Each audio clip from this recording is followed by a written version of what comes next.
Hello, everybody. This is Canadian Treasure Hunter. Name here is Phil. Good evening. This is the live stream.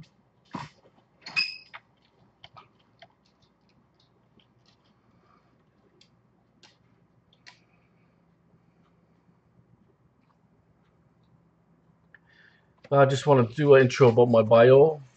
Been a treasure hunter for over 35 years. I've been also bottle digging for 20 years.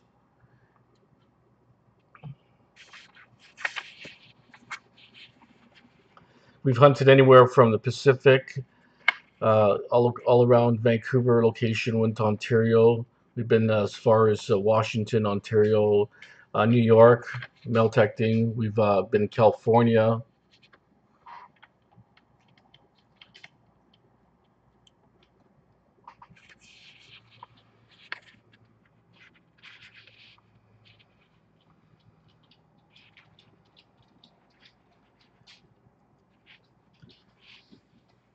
Just bear with me. I'm just getting organized here.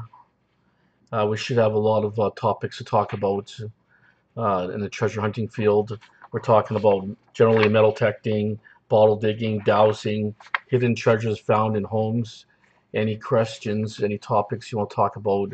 We also talk about different brands of metal detectors. I've owned so many different metal detectors. I owned anywhere from well, I really started with a Radio Shack at first. It was a basic a TR. We have to adjust the automatic or adjust the ground balance by hand. It was kind of annoying, but it did work pretty good. Then I went from a Radio Shack to a Fisher 1220, and from a 1220 I went to 1265, and then I got into water hunting, and I used a 1280 Aquanaut X. That worked pretty good. Found a lot of rings with that, and then ended up buying a CZ6, was splash proof. Uh, Between all those other models, I had a White's 5000D, a 6000D, Eagle 2 SL. Um, some of the newer models, I had the V3i. I've had a dual field, using mostly for ocean beaches, dry sand, so on. I've used for land. Yeah, I enjoy the Coin Master. It's a basic model, which is really good. Works good. Also, I used the AT Pro for about 8 months. The AT Pro was pretty good. It had a good ID meter, a very accurate number meter on there. I really enjoyed that. V3i had a really good accurate meter also. It was good. Also, I had two PI Pros, one with a weighted coil, one with a standard coil. Also had a Surfmaster. It was a VLF, mostly good for freshwater. Also, MX Sports, which I don't use it right now. It's still in a box, brand new.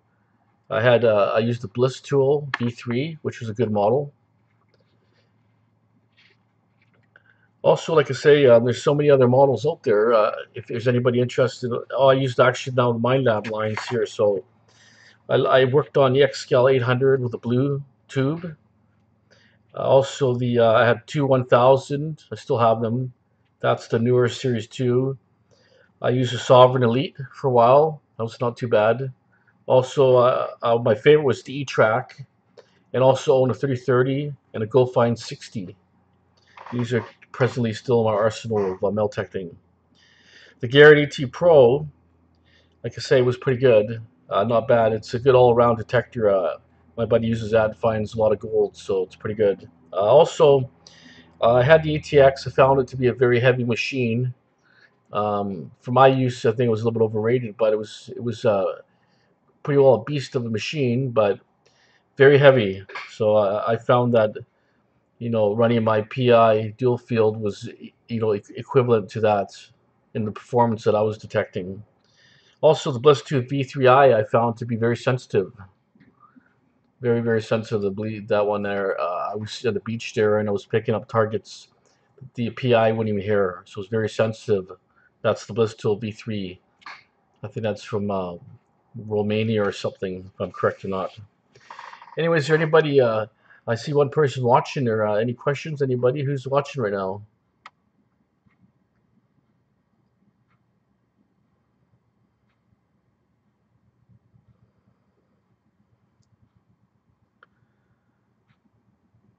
Oh, it's Fever for the Adventure. Hey, Jordan, how you doing? Thanks for coming aboard on my stream here, live stream.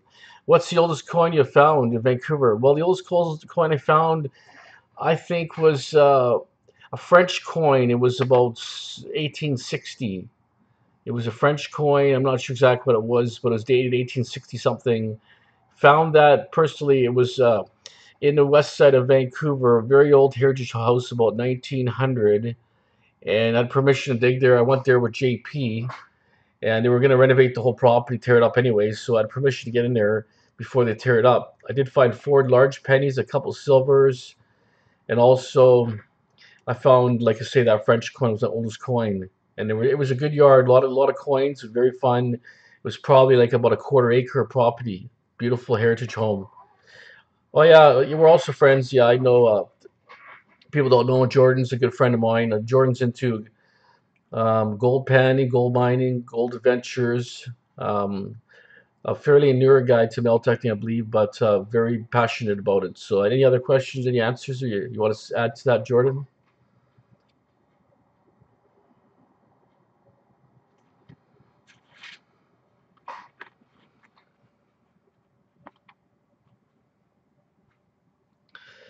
Jordan's asking, is there any other places you want to hit? And do you think it's still loaded with old coins? Well, like I say, you know, like you go to a place like Stanley Park, the place is loaded, but unfortunately they kick you out. You may have to go in the bushes on that one, but there's a lot of places out there. You just got to do your research. Anywhere, look for old carnival lots. Any places where people traveled and had little fairs. Anywhere people like had picnics, parties. And we got to remember the older days from pre 1950. No one watched TV. It was more like everybody spent time with families. They went out barbecues, parties. So that's your best places. Do research. Look at old photos.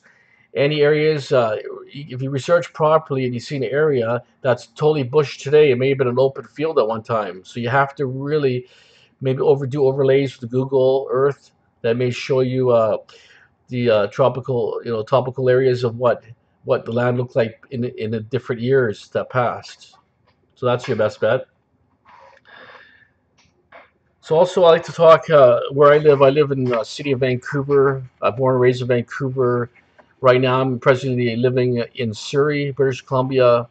Vancouver's history goes back to about 1860, or not. Well, it goes back to 1860, but 1886 is really when it was founded.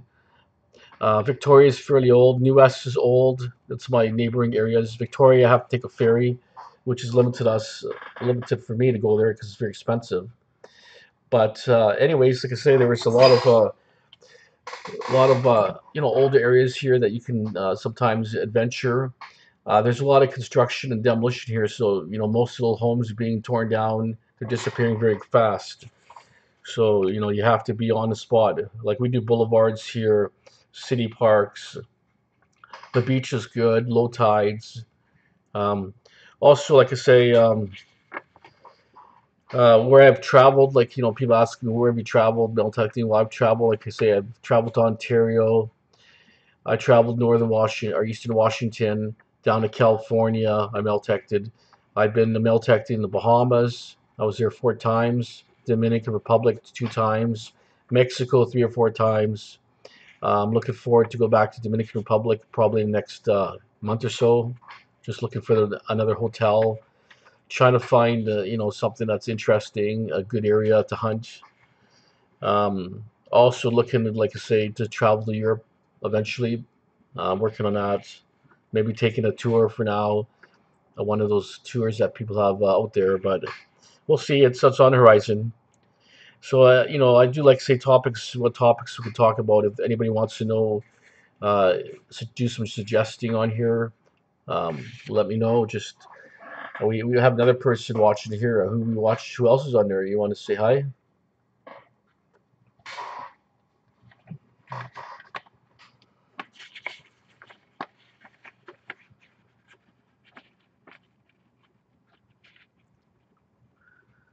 So Jordan, so I guess you're gonna get your CoinMaster worked on there. So you'll let me know when it gets fixed there, right? So we can go out detecting.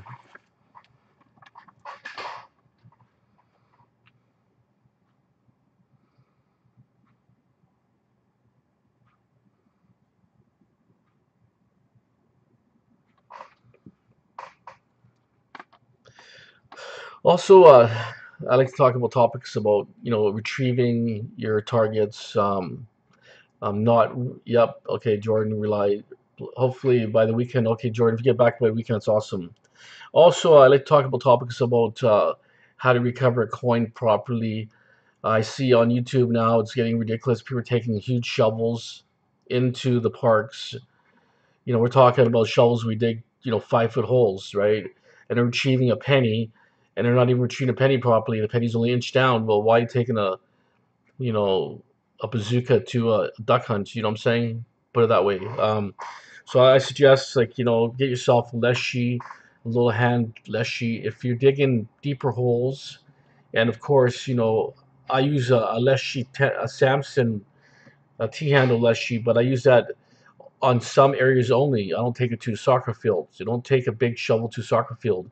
I'm seeing that ridiculously on here. It's just going to shut our hobby down. It's a jeopardy already. Like I say, Stanley Park is a super historical park. Goes back to 1880s. You can't dig on there; they actually fine you.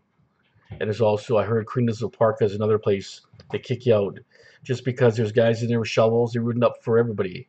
So if you're fairly new to the hobby, don't, the shovels you see on TV are usually in farmland. Hey, hello, Alex, Treasure Hunter. Nice to see you on board today. Like I say, get yourself the tools you need for the job. Don't take a big shovel unless you're in a cornfield. You're in a demo property. You know it's going to be torn down. It's not affecting no one. Always fill your holes in. When I cut a hole, a plug, I cut a half. Don't do any plugs. I cut a half circle. What a half circle does, it doesn't kill the grass. If you dig a total plug, you'll see a round discolored disc. You'll know automatically melted gauss there. And I don't cut shallow half circles. I always cut them a little deeper. So when you put the plug back in, what happens? The plug will actually seed around that hole, and I'll stomp it down really good. And what I'll do is after I stomp it, or before I'll knock it down with my hands first. Then I'll fluff it up, make sure the dirt disappears, it goes in the grass, and then I'll just extra tamp it down again when I stand up. So important to cover all holes, take all your trash. Don't leave trash in the hole. I'm getting sick of thinking I got a good signal here, and I'm digging some guy's pull tab that he had to, he was too lazy to put it in the garbage or take it out of the hole. So ideally, trash has always got to go with you. Fill all holes in. Don't take big tools to dig sites. Take the tool you need. If I go to a soccer field, I'll take a small leshy, usually the red handle leshy. Some people take a screwdriver. If you're in a soccer field, you're not looking for pennies and dimes. You're looking for rings. Rings are usually pretty shallow. You don't need much of a tool. I mean, I'm not going to dig a soccer field for a penny, put it that way. I'm looking for jewelry. So I'm going to do the smallest hole. And when I leave, no one knows I was there. So that's very important, guys. Alex the Treasure Hunter. Cool. I am uploading a video now. Addresses the Antiguan people about my detecting here. Oh, hey, that's cool. That'd be an awesome video if anybody wants to see that. Alex is just loading one. Alex Treasure Hunter from Antigua. So that would be, he's on the island, the Caribbean island of Antigua. That's awesome. So, hey, Jordan, yeah, so what's happening with the gold? I went to I was actually in the Okanagan, and I went to Fraser River, and I noticed the Fraser River is extremely high for this time of year. Like it's double the height. Have you noticed that, Jordan?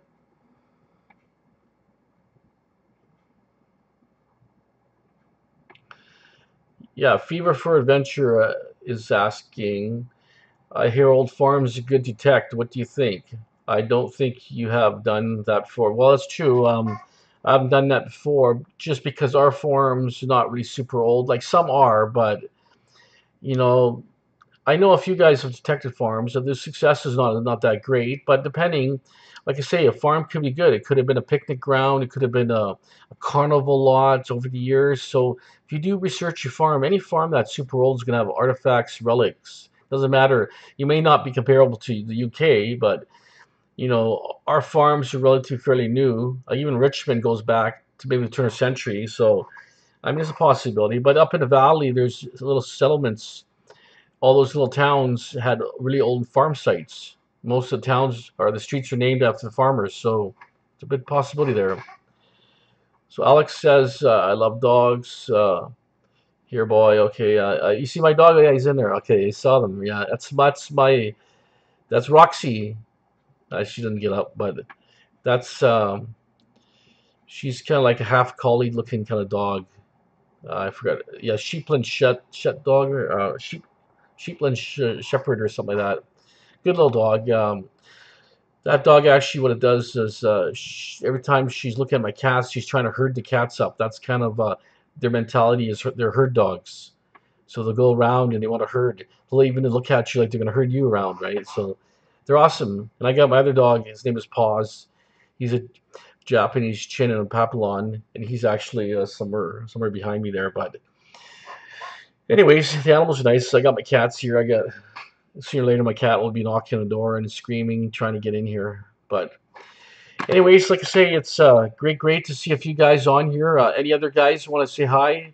Is there any questions you want to ask about the related metal detecting related items, treasure hunting, anything to do with the hobby of treasure hunting? Jordan from Fear for Adventure. Too bad most of our ghost towns are hunted out. Love to get some really old silvers. Mostly are American because of the gold rush. Well, you know what, Jordan? I won't say they're hunted out.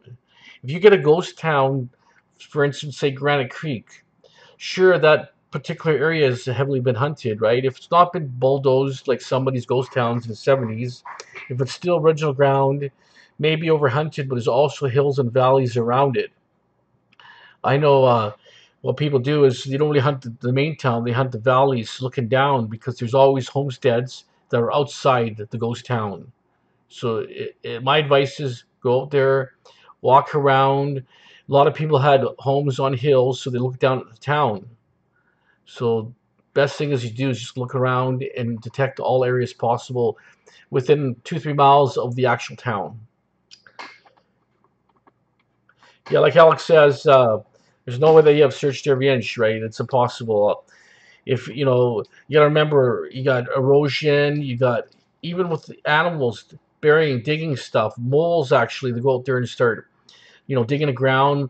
I've seen coins popped up from moles and stuff. So you never know. Nothing's ever dug out unless it was sifted 4 feet down and it's gone.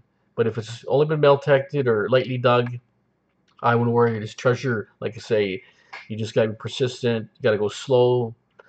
The stuff, like I say, will eventually turn up. And frost, also weather conditions, flash floods. Like these are factors that could make and break sites, right? You can have a river with no gold, and you have a flash flood. You have a bad winter. You have a storm. Next thing, that river's it's everywhere. There's gold again everywhere. Like no one's been hunted, right? So always, it's Mother Nature involved, and you have to spend the time, right? Yeah, like I say, Alex Treasure Hunter says torrential rains, etc. Exactly. Even like earthquakes, like people have earthquakes, and the whole mountain slides down. That mountain gets eroded into the river. That mountain may have been the mother lode, the pay streak, right? So hey, I would never rule any site out. Like even like I say, I see guys go, I hunt here. There's nothing at park. Well, okay, well sometimes your capabilities of detector. What you did is you took the full potential of your detector, but since your detector wasn't a high-end machine, a guy with a little bit better machine, better experience is sniping out better coins, deeper coins. So it comes down to experience, equipment, retrieval tools, and patience. Analyze, use less the discrimination. The more discrimination you use, the more targets you lose, right? So you have to, in fact, lower your discrimination and dig most trash. And if you dig most trash, that trash is masking the stuff below, right? So it's very important that you do all that. So, anyways, so Alex, what's your weather out there in Antigua? There, have you been detecting yet, or did you get that new machine launched yet? What's your situation there?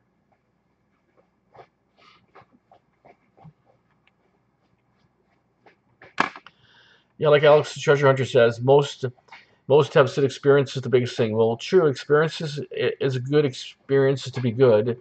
There's a little bit of luck involved too, because also, like I say, You could be a really good hunter, and for some reason, you're not lucky that day, because I feel there's luck involved.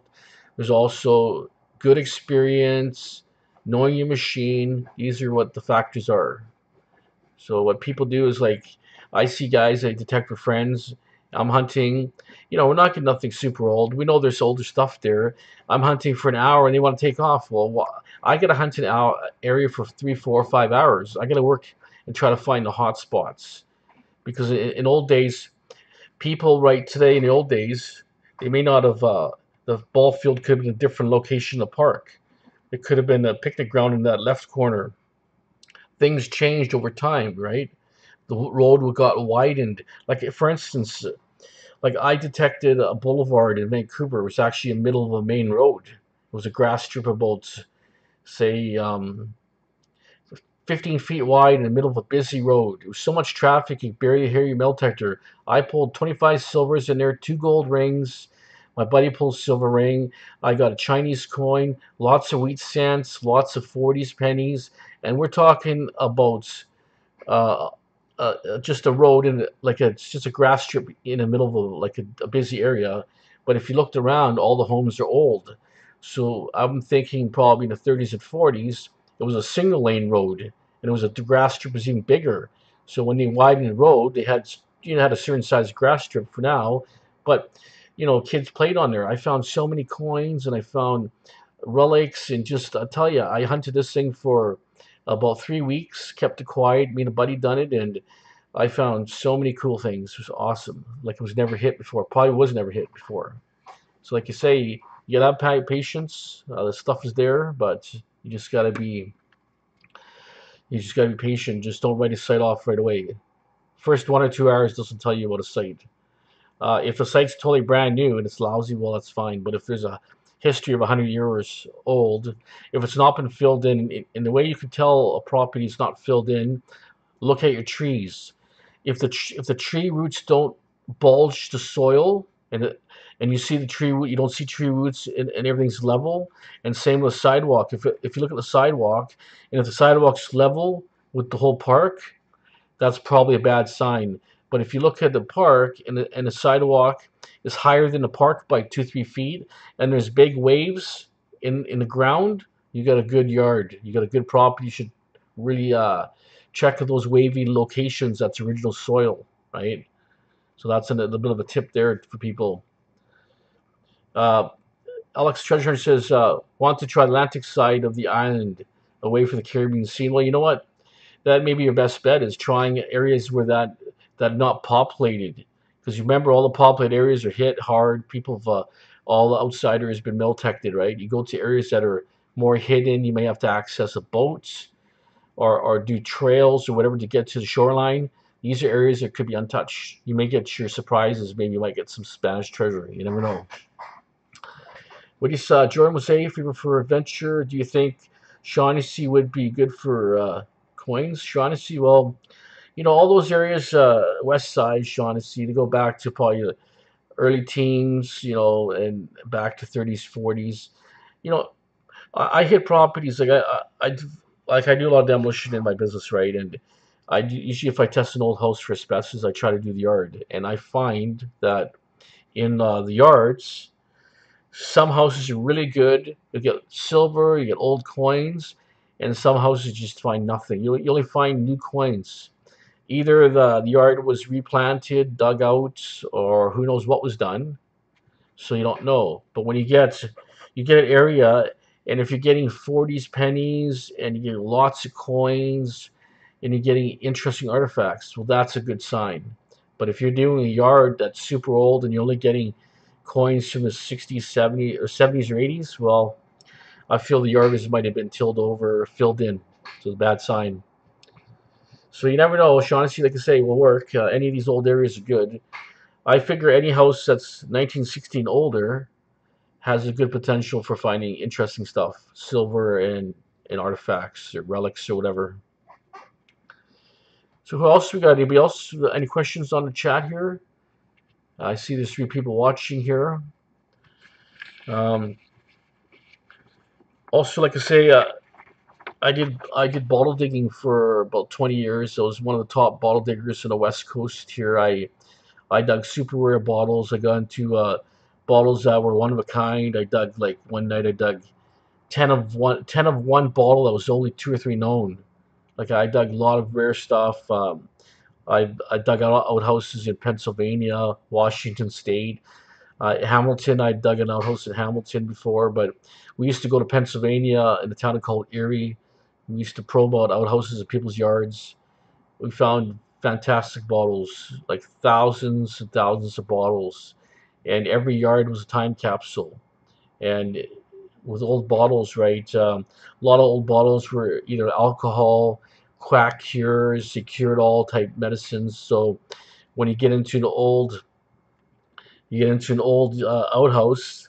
Um, I found one yard. It was full of like full of whiskey bottles, right? Then there's also cures like they had weird quack cures like diabetes cure, rheumatism. They had every type of cure you could think of. A lot of these cures were actually not cures; they were just high doses of alcohol or morphine or drugs. Some had pure drugs in there, and people were getting high and stoned off these things and thinking they're cured, but in actual fact, they were addicted to this material. And the end fact was that they were end up dying from this stuff or dying for their ailment, right? But anyways, Fever for Adventure, we need to ball some balding somewhere, yeah. And you were saying, what's the oldest bottle from Vancouver? Well, Jordan, the oldest bottle from Vancouver I've dug is probably, well, I would say about 1880s. See, Vancouver's not so old, right? My oldest Vancouver bottle is about 1880s. Most of my bottles are about 1895 to about 1910. I had really good ginger beer collection at about. Well, actually, I did have some older pottery beers. It went back to about 1860, 70, 1880. But Vancouver, like I say, it's not so old. Most of my bottles are around 1895 to about 1915. I had a really good ginger beer collection. It had about 60 ginger beers, all different, all nice shape. Some had animals on there, some were logos, but some very historical. But I ended up selling that collection. Like I say, I moved on. I had a really good glass soda pop collection. We're talking about internal threads, early hand blown glass. I had about 110 different soda pops. Just a super collection. Did sell to my buddy, which he enjoys it. He took part of my collection, his collection, made one super collection. But I had one of a kind bottles, some very valuable, like extremely valuable. So I mean, like I say, it's a very good hobby. But if anybody's interested, want to know about how to dig trash, how to find outhouse, how to probe one, what are the signs, ask me questions. I'm here to help and help express the hobby. Alex Treasure Hunter, I'm kind of curious about this magnet fishing thing. It looks kind of cool. I would like to try some reservoirs here. Well, you know what, magnet fishing, yeah, that's a good one. I'll tell you my experiences before I lead into the whole scoop of magnet fishing.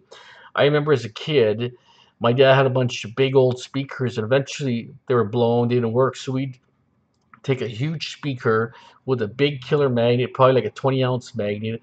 We put a big rope on it, and we took it to the local swimming area called Trout Lake. And we just stood in the water. We were picking up fishing lures and all kinds of junk. We were just kids, fooling around. My magnet fishing is 40 years ago. I was magnet fishing, but just as fun as a kid. We were picking, like, say, lures up, any metal object. That time coins wouldn't stick, so we would rarely find a coin. But today's magnet fishing, there's really these really strong magnets. You pick up 60, 100-pound magnets. Um, they're super good magnets. You can buy them online, tie a big rope to them, and you'll pick up anything metal, any iron-based coin, which most of the coins are iron-based now. You'll pick up coins. You could drag a strong magnet on the beach, pick up all the metal off the beach. People have done that, right? But uh, if you have a little history, right, like in Europe, especially in like Germany and all those war countries had a lot of war activity. They're throwing magnets over bridges, stuff. They're finding machine guns, handguns. They're finding ammunition. Um, A guy, they're finding swords. One guy found a really nice sword. It must have been like from, who knows, could have been 500, 600 year old sword. I saw this on YouTube. So, magnet fishing doesn't take much. Just get yourself a really good magnet, a really strong rope, and just throw it in there and see what pops out. Anything metallic, you're only going to get. But my worry is, what if you get a car body or something? What's going to happen? You're going to lose your magnet, or I'm not sure, right? Because some of those really strong magnets, you can't get them off. They're just like they're glued on like glue, right? So you're saying if you're for a venture, also, yeah, high powered magnet, of course, yeah, you need the right high powered magnet, of course. But if you do look under magnets, and just do a search or do a Google search on magnets, there'll be something on there. Um, and Alex Treasure Hunter says, yeah, it's kind of no challenge, but it looks fun. Like I say, it's if you're getting bored, right? Say you're sick of digging all those gold rings you're finding on your beach, you're sick of your wife or your girlfriend, and you want to try something different, and you don't care about fishing, well, try magnet fishing, right?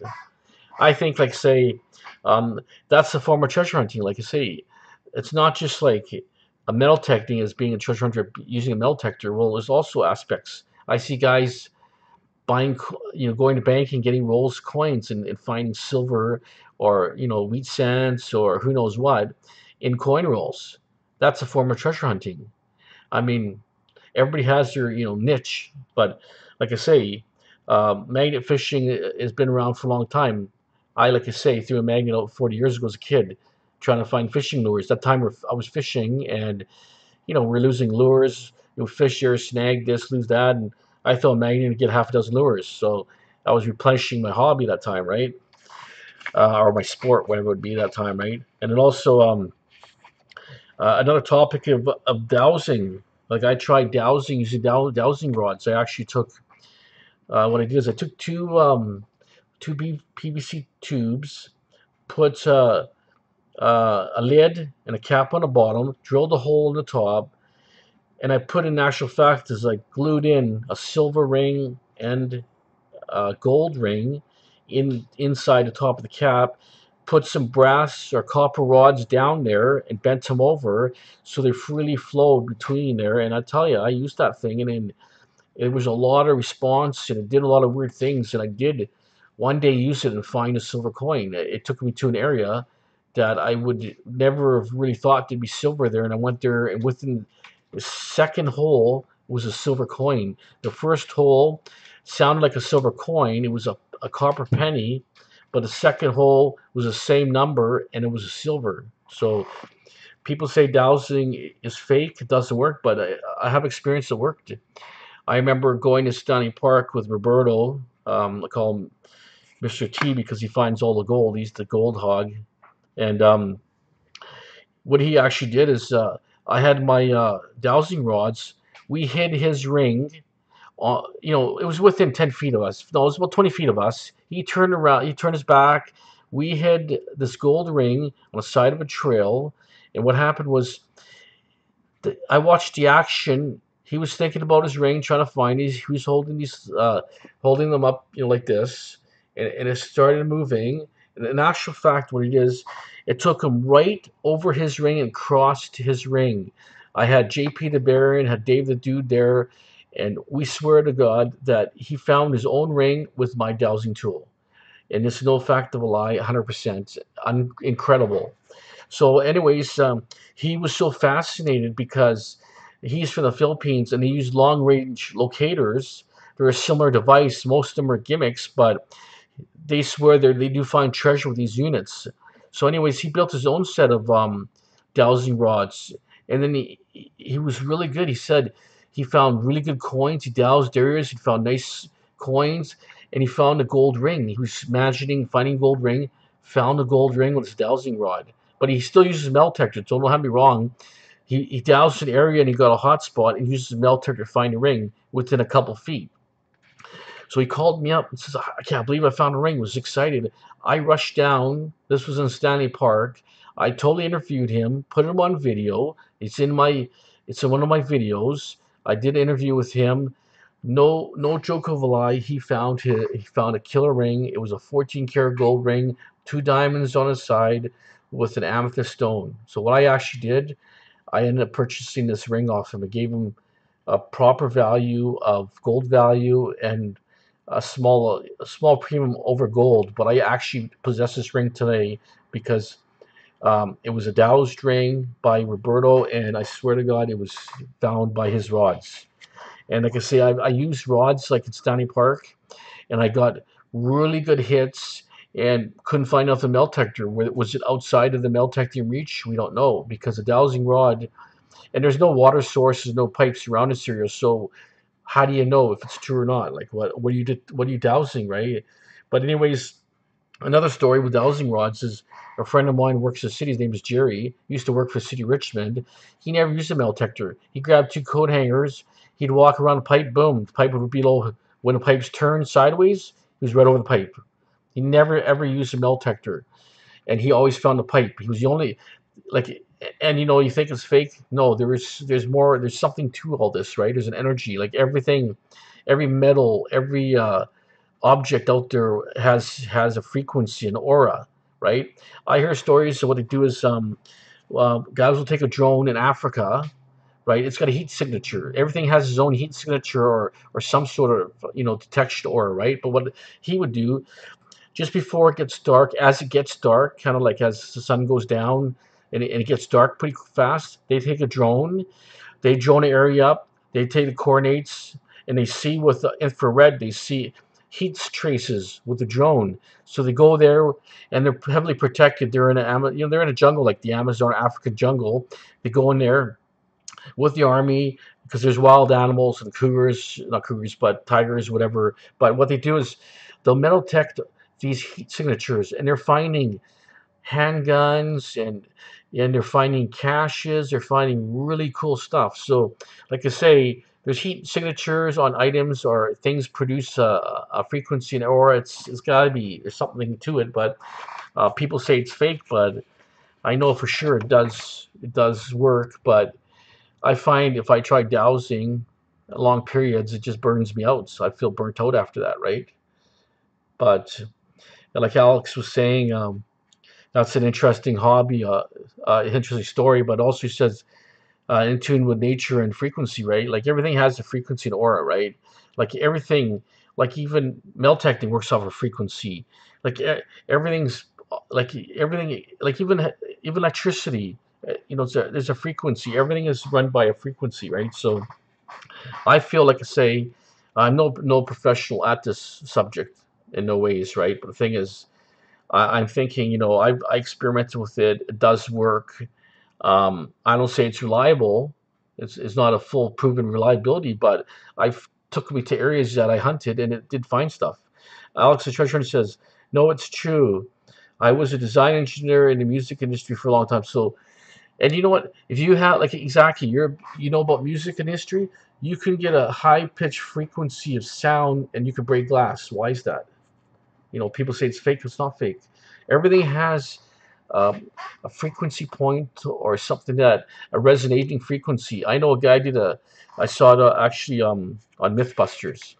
They they did something like to the bridge where they were tapping in a certain way. It resonated a certain frequency, and it was actually doing weird things. And they were worried that they were tuning frequency could have collapsed the bridge. I mean, it could have. It was structurally starting to do weird things to this bridge, so they had to stop this experiment because you know if a certain frequency hit something, it could just destroy it, right? Maybe not instantly, but maybe over long terms, right?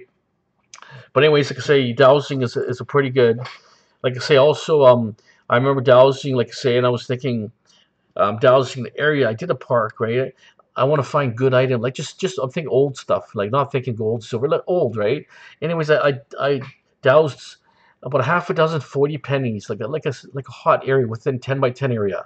Couldn't find any gold, couldn't find silver, but I went after that and detected a whole park, and I found nothing old. Oldest coin was the 70s. Why did I get to that location and find six or a half a dozen 40s pennies, right? Doesn't make sense, right? So it's a lot to dowsing, right? I mean, it's a good topic and stuff, but I mean, I tried going to like those dowsing classes, but guys who douse are really secretive. They don't tell you a lot. They don't teach you nothing. They tell you everything, but they don't do nothing really. I went there and thinking I could learn about this, dowsing more, but I didn't get. I learned nothing from those guys. I learned more on my hands-on experience. But I made another dowsing rod, and I just used a different materials. Didn't have gold rings in there. Nothing. It was useless. Didn't give me no results. But the one I made, the first one I made, where I put the gold and silver ring, I mean that is so good. And I remember when I was in Stanley Park, it took me to an area, and my dowsing rod started turning, and it was like turning was it was kind of in the air, like if you look, it was in the air like this for 2 seconds, and it fell down like that. It was picked up some sort of aura of something, and I don't know what it was. I could not find it with Mel Tector. I tried. We had three guys Mel Tector there, but it just it kind of like it wasn't holding it level. I was holding it on an angle, and it went way up. Then boom, all of a sudden, like I lost a train of thought. So there's something to it, but it's something I might have to start doing is put the GoPro on and use it more efficiently, because I find if I talk, I can't talk when you're doing dowsing. You have to just think of what you're doing and do your thing. You start talking about it, it just doesn't work for me. I notice. But People for Adventure, what was your best your best day metal detecting? Um, I'll tell you a story. My best day when I was a lot younger was probably about 25 years old, maybe 20 years. Actually, it was probably about 20 years old. Um, I was at the Peony. That's in Vancouver, Pacific Coast, the Coliseum at Peony, anyways, fairgrounds. But there was a grocery store on a corner across from the Peony. They just tore it down. There was a bunch of rubble and dirt everywhere. I started melt detecting. I hit the boulevard. I got three $half, three different locations of 44, 45, and uh, no, 44, 45, and 55. I got three $half. Then I got a silver dime. Then I got a really cool looking item. It was like a piece of horse brass. It was about if you look at, if I see from here, about that size here, and it had where the straps fit in there, and a portrait of George V on it. It says Crown 1911. It was just an awesome piece of horse brass. Had the portrait of George V on there, the facial portrait of him. It looked more. It looked like more. It was, but it's a Crown 11, right?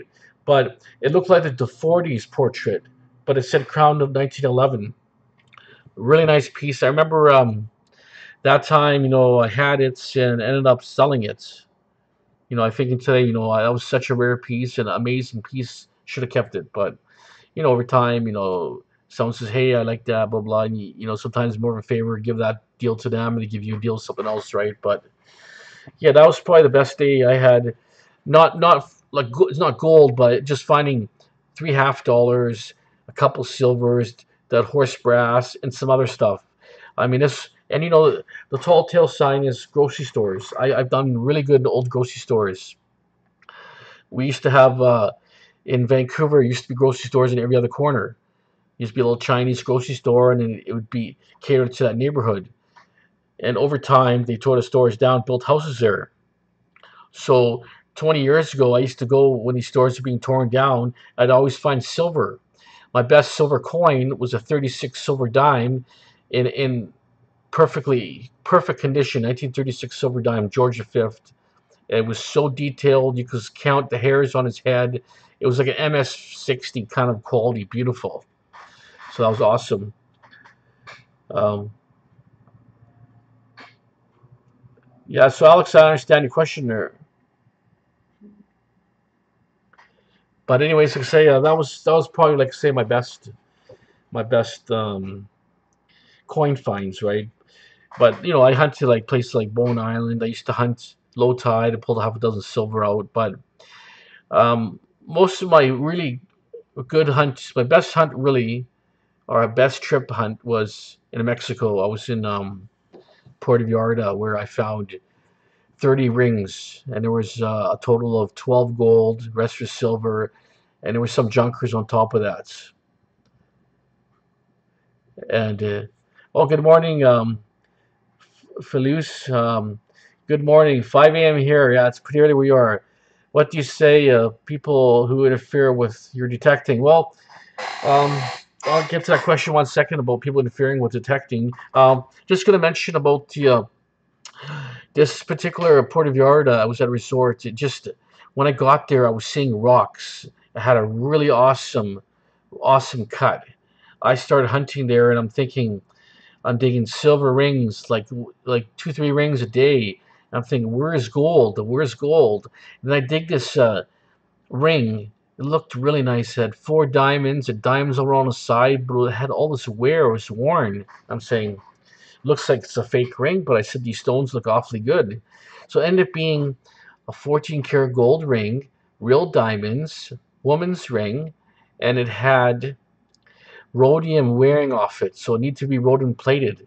And I'm just chucking this ring like it's a piece of garbage. I didn't know what it was. I'm thinking Mexico, it's all junk here. Like there's no real stuff here, but no, it was a real ring. Then I started digging more. I dug 2 gold in the morning and 2 gold at the evening, same spot. The low tide, the 2 low tides I dug was really awesome.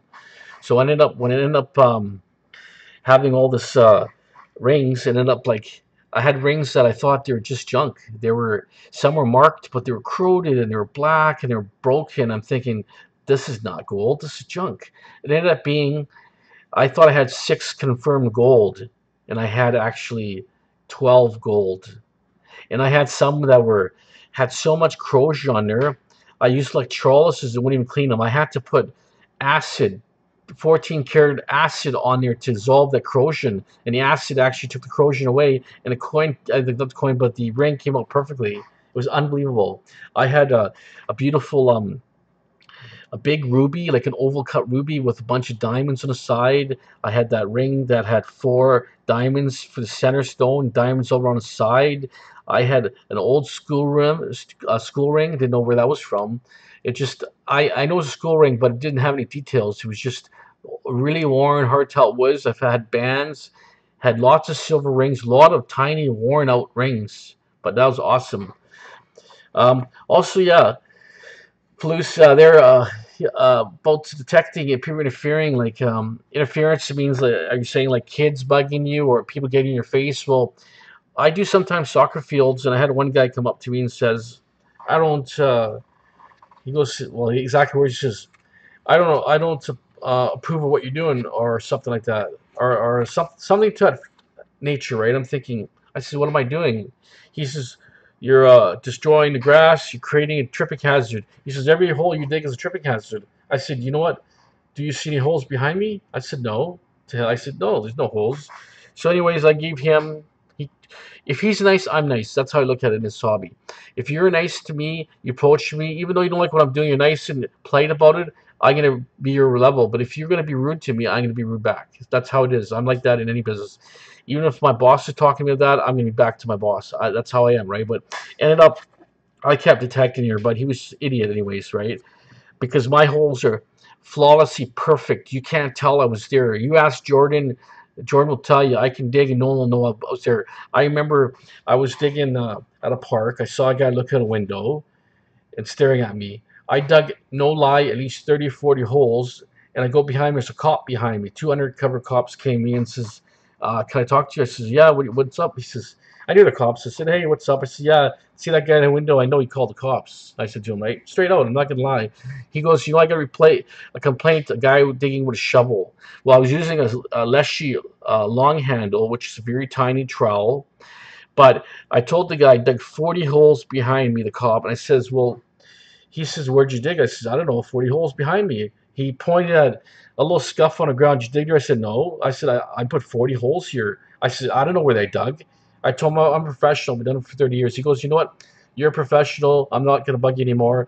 He didn't take my name or nothing. So, you know, it was straight out forward. He saw how professional I was.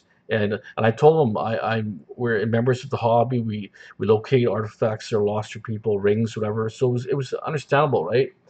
But anyways, another instance, I was digging a park, and I had a kid come up to me and said, uh, um, he goes, "Are you?" The kid was about, he was an Asian kid. He was about, say, grade 8, grade 9. He says, "Are you allowed to do that?" I said, "What am I doing?" He says, "You're wrecking the grass." I said, "Does it look like I'm wrecking the grass? Like, come on." This is from a 16-year-old kid telling me that. It was ridiculous. I said, "Look around me. Do I look like I wrecked the grass here?" He was, "Oh, okay." Just people, they say stuff before they react. Felice, never found anything on the beaches here. So, Felice, well, where are you located? Good job covering up your holes. Yeah, I do cover up all holes. Like, you know what I mean? Don't use the tools that you need. Cover all holes. Take your trash away. If you don't take your trash away, our hobby's limited. We're in jeopardy. Because I see videos on here, it just makes me shake my head. Sure, like to make I like to make bad comments, but people have to understand.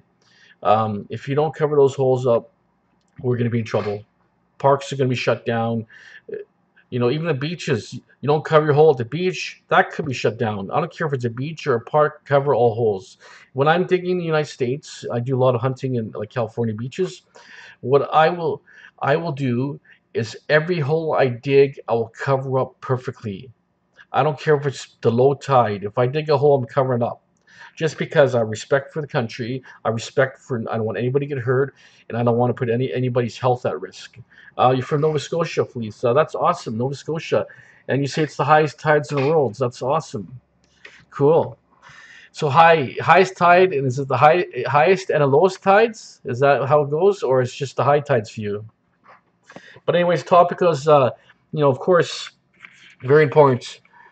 You definitely have to do that. Great, but anyways, like I say, it's just the hobby is very important. I've seen so many places being shut down. I read articles all across the United States. Parks are being shut down, need special permits. If we don't do anything to keep our hobby protected, we're going to lose it, because all you need is one council member saying, "You not no, I don't want no treasure hunting in my town, or no detecting," and his town may be all of Vancouver, and you know what? Vancouver is great because there's so many parks. There's dozens and dozens of parks. Then there's soccer fields. Then there's beaches. Then there's bush areas. Then there's boulevards. The amount of coins, silver coins, you got of boulevards in all areas. So, you don't want to lose a hobby. It would be bad. It'd be bad for us. He says it gets washed away. If Lee says, but it gets washed away, I think. You know what? I think if you don't, I'm not sure how you're detecting. If you have a proper water machine, or you're detecting the low tides, right? Um, Ideally, you need just to get yourself a pulse induction, or a good VLF, like something like a mine lab or something that's dedicated for salt water. And I would work. To be honest, you can go out the farthest lowest tide and find nothing. I find most of my stuff is from the highest tide to about 50 feet out. That's the best accumulation of good stuff. Sometimes you find stuff way out there, but rarely I find all my gold and silver on the slope of the beaches during the tides, when the tides start slamming the slope of the beach.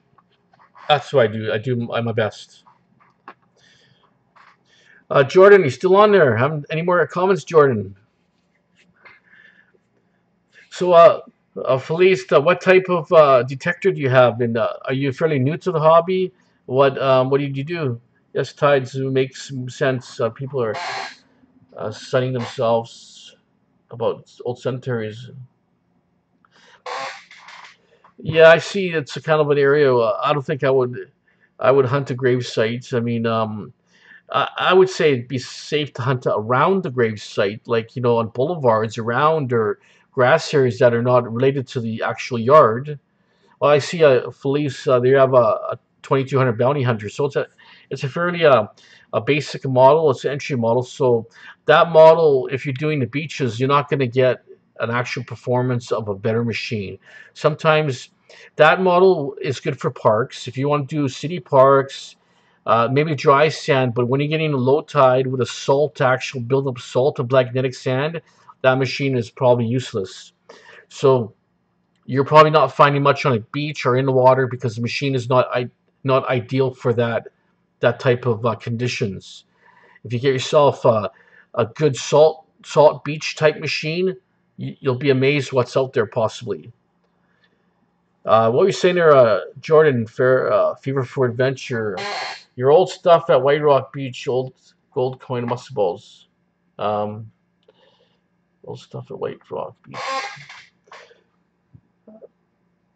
Well, a guy found a gold. Well, there was a gold coin found at the beach, guaranteed. But I found four ringer bullets at the White Rock.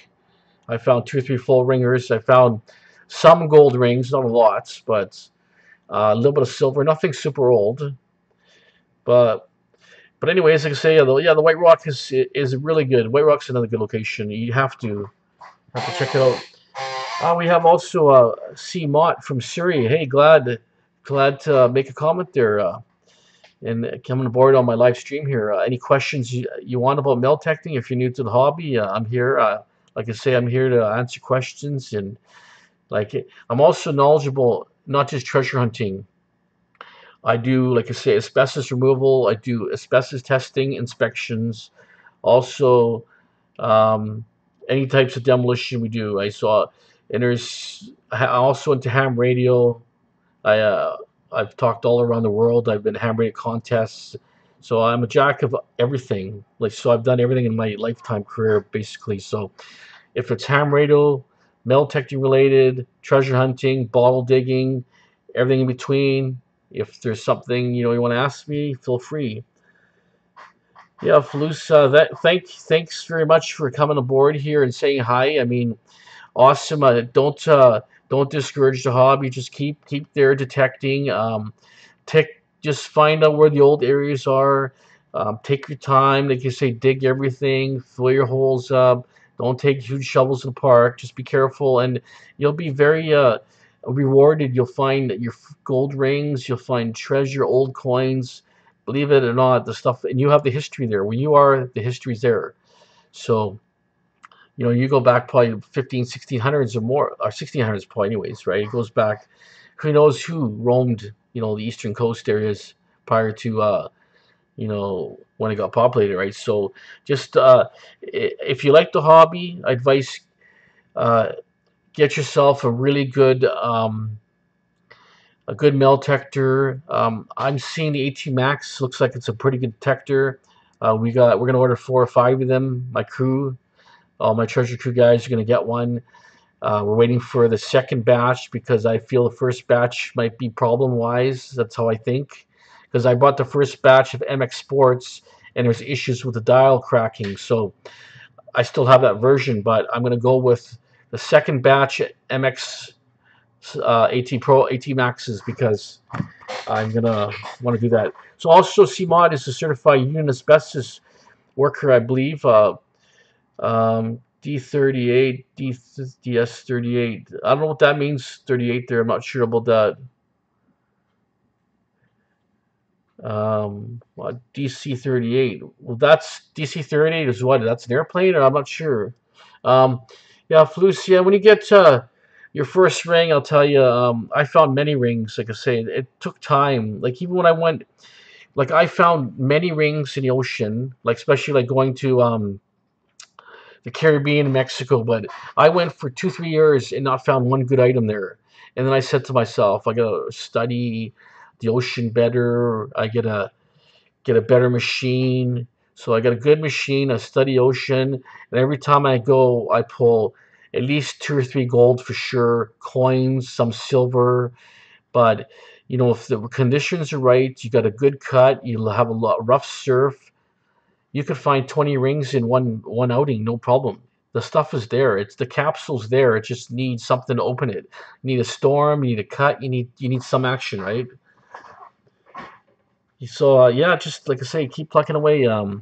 Well, um, Luce, what is your newest or your oldest coin? Like, have you found old silver coins, or what? What have you found so far? What's your oldest coin up there?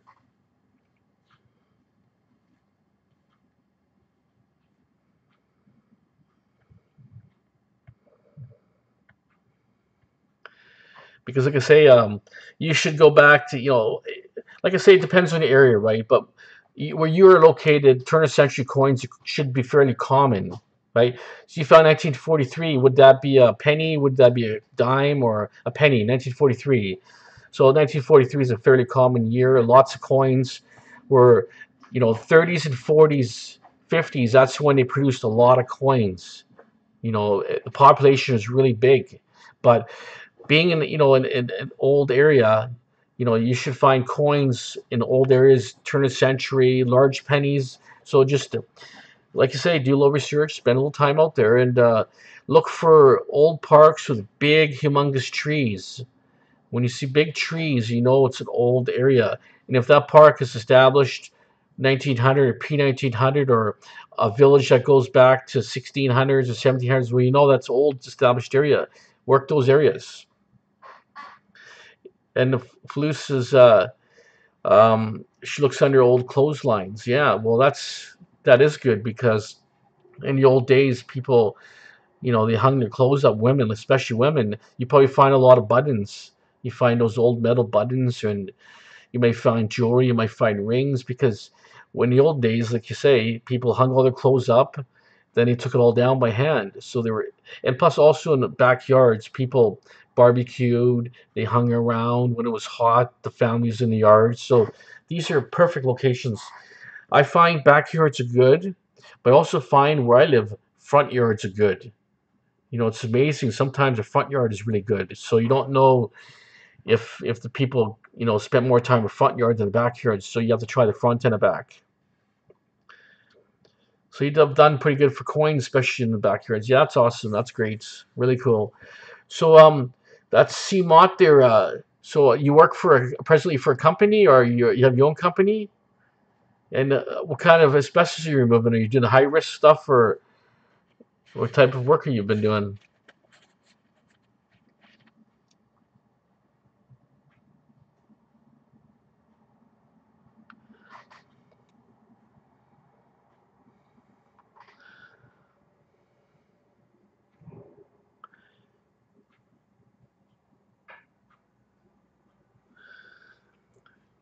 Yeah, you're welcome there for thanks. CMODs is if you dive or swim bridges through old bottles. I'm not sure what you mean, but generally, like any old area, any bridge height or any ravine area, naturally people threw bottles down for sure. Yeah, but like for instance, we found a lot of bottles that were old bridges here, but they were actually landfilled later, right? So in actual fact is what happened was these old bridge sites, they don't exist no more. But the bottles are still in the ground. They just been covered, 10 feet of soil. But yeah, anything bridges are good for everything. Coins, bottles, artifacts, and you might find a crime scene item under a bridge. You just never know. Oh yeah, so you cut out air vents, and you do a lot of sawing a lot. Okay, so I see. So that sounds like a lot of work there. Yeah. Well, I own an asbestos company. I used to have like 10 guys working, and right now I don't do that much asbestos anymore. I find too many issues with WCB, headaches and stuff. People don't show up, and you have to work with a bunch of bad companies. The companies are underbidding so bad that you try to compete with their bid, and you just lose money. So until it gets better in the industry, people don't cheat. Everybody's prices are similar and competitive. Then I'm not going to do many big jobs. I'll stick with smaller jobs where I can do a job in a day and make $500, or $1,000, versus, doing a big job for 10 grand and not making $1,000, not worth my time. You know what I'm saying? So, in actual fact is, I do small jobs, mostly moderate risk right now, but we do a lot of specializing demolition. We do demolition of, old buildings where we go in there and take interior gutouts and specialized demo renovation type stuff. Garbage removal. We do like cleanup of old buildings, hoarder cleanup. Places that are just overrun with junk, and we get in there and sort out all the junk, recycle all the metal. We do everything. Like say, recycle everything. Everything we recycle. I feel that if we don't recycle now, you know, it's just we're just wasting energy to produce more of this material when why produce energy to throw it back in the the melting pot. The materials it's there. It's not stone. You have to recycle. That's part of everything, right?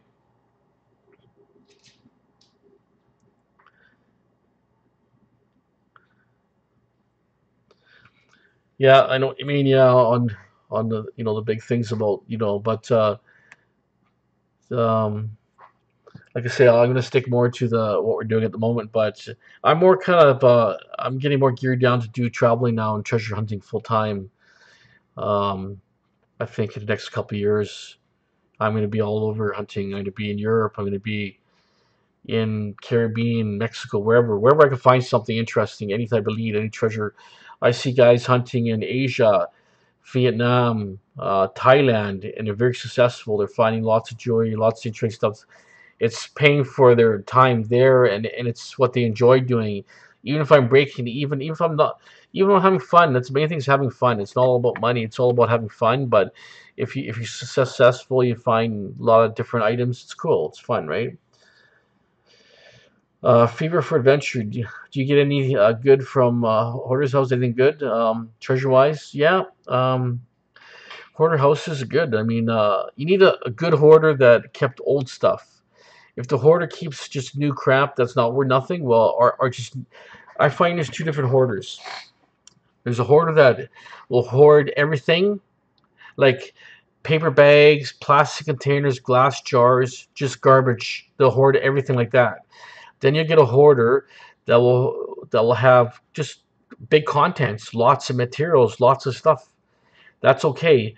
Then you get another hoarder that is just a slob where everything's garbage. Like there's nothing of value. Everything is just rat infested garbage. There's three types that I come across. The ones that can say I like the ones that are probably the wartime hoarders where they can their own fruits. They keep every shovel, every rake. But I did one house one time, hoarder house.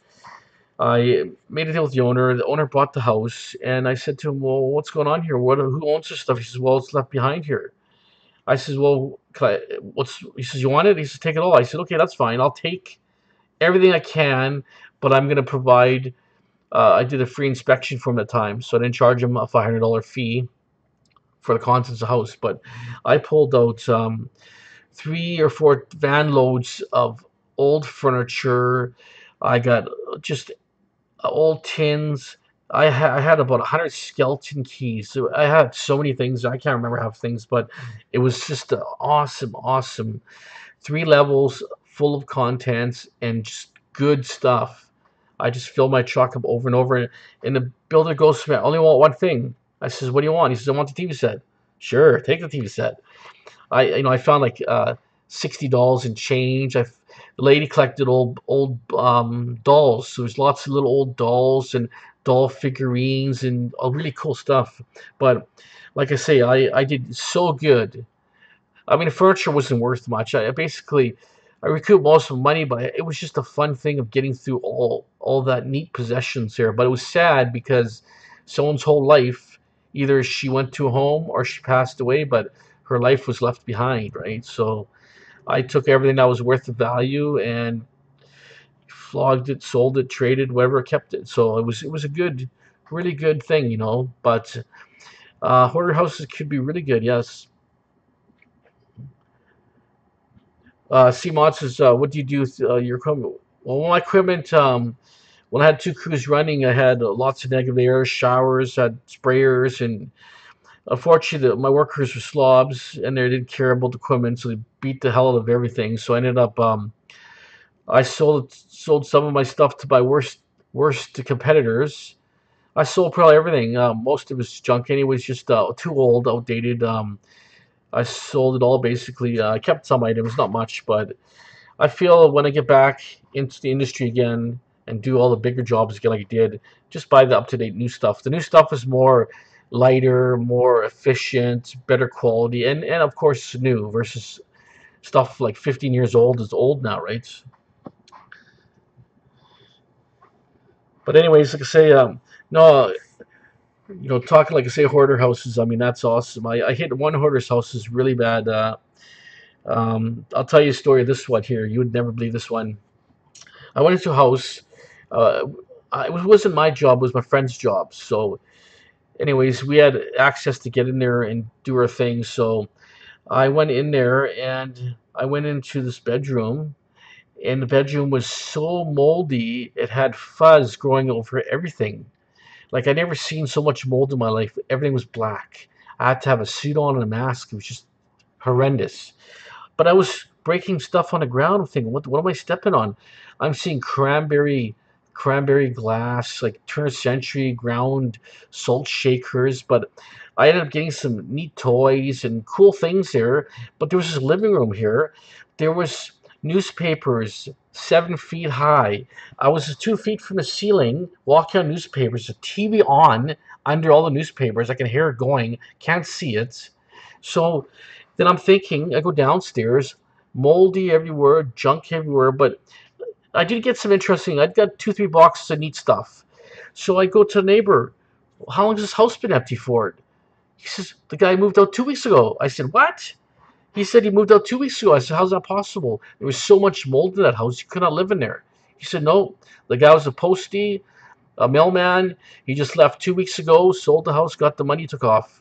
I'm telling you, his lungs must have been destroyed. The amount of black mold and fuzzy mold, it was hairy. Like there was books that had 4 inches of moldy hair growing on it. I mean, I think the stuff I was crunching was valuable stuff, but I couldn't see it. It was just all crap and destroyed. But I'll tell you, that was pretty awesome there. That one. Oh, Alex, you're back there. Nice. Alex Treasure Hunter's back. Great. It's awesome. Like I say, that's one hoarder house, and I tell you another hoarder's house. I knew, like, I got to, people know me really good. They know I got the treasure hunter sense. If I notice it's something hidden, I'll find it. I know where it is. I get that sense, right? So I'm really good that way. I talked to this owner about this house. I was outside his house. I said, "Hey, is there anything old in that house?" I knew there's something in my mind. I knew it was something old there. He said, "Oh no." He said, "No, there's nothing in the house. Only freezer downstairs." Are you sure? He says, "Oh, there's nothing in here." Long story short, my friend ended up getting that job. He did the inspection, or my friend at the time did the inspection. He says, "Phil, come here. I got a house that's loaded. Come and take a look at it." I went to this house. It was loaded. It was the same house where the guy said there's nothing in there, with a straight face, poker face, saying there's nothing in this house, only a freezer.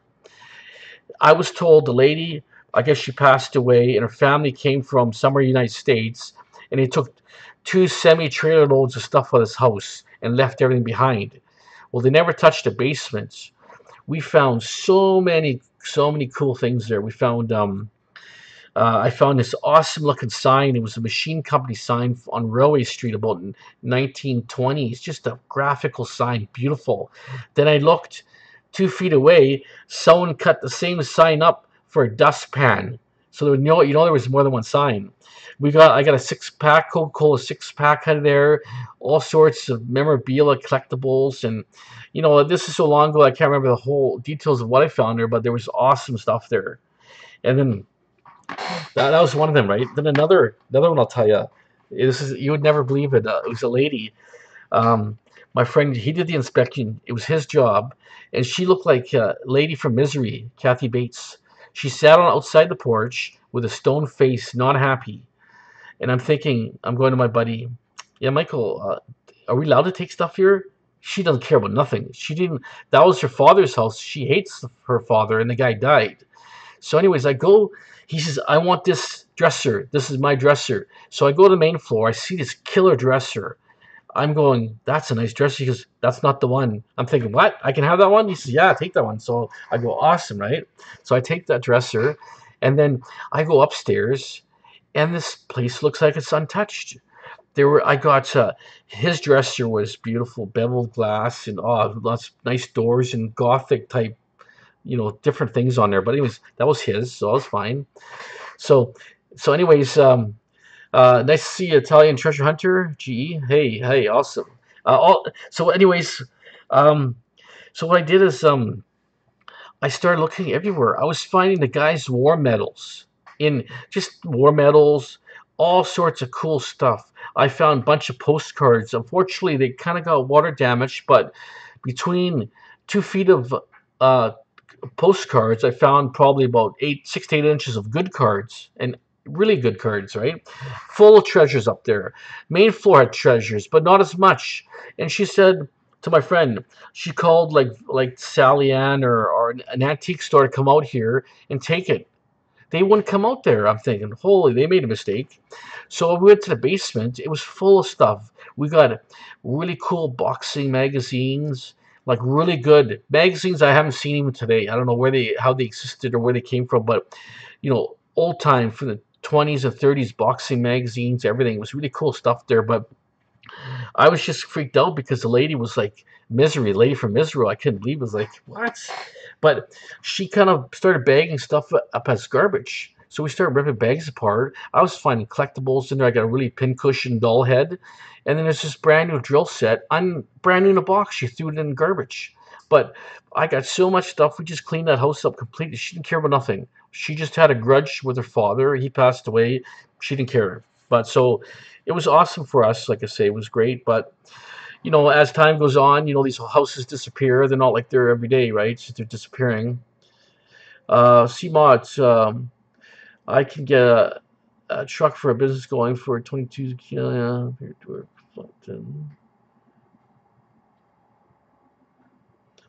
Oh yeah, yeah. Like I say, yeah, we'll look at that differently. Yeah, but anyways, like I say, it's getting tougher to get these old houses because if you know Vancouver, our real estate is super hot. I mean, our houses. We have houses here that go for every house is 1 million plus.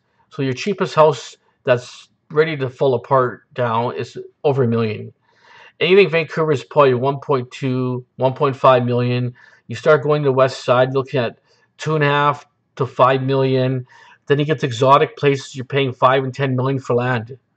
We're talking Vancouver.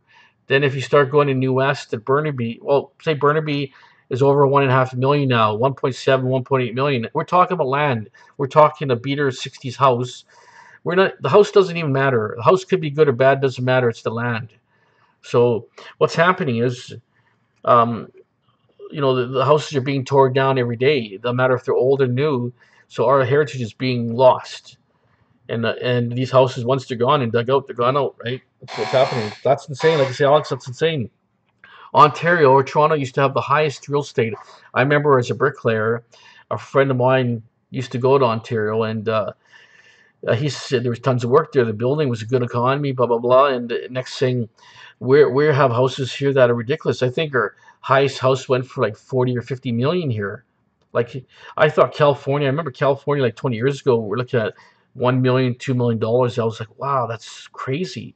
But now those houses are like 6 or 7 million. Our house is way more money now.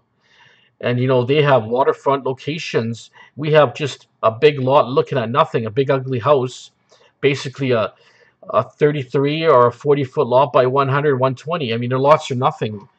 And it's just incredible on real estate. Like I say, you cannot, even to rent a one-bedroom apartment here, it was on NewsHour. The people were paying 2,500 for one-bedroom apartments.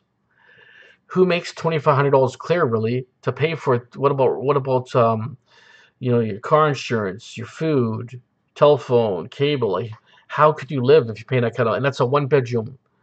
So the prices here are just totally ridiculous. I never see nothing like it. But I'm lucky. I do have a couple properties right now, but not in Vancouver. But I wish. But it's unaffordable now. Put it that way. It's possible. So Alex Treasure Hunter says, if interest rates go up, it will become the 80s again, and people will just walk away. You know what? I mean, I hope not. I mean, like I still owe quite a bit of money here and there, but the thing is, it's possible it could, but I think with a high interest rate, no one really wins because the only people who really win is the bank because if they get your property, but if their property's not worth 1 million, it goes down.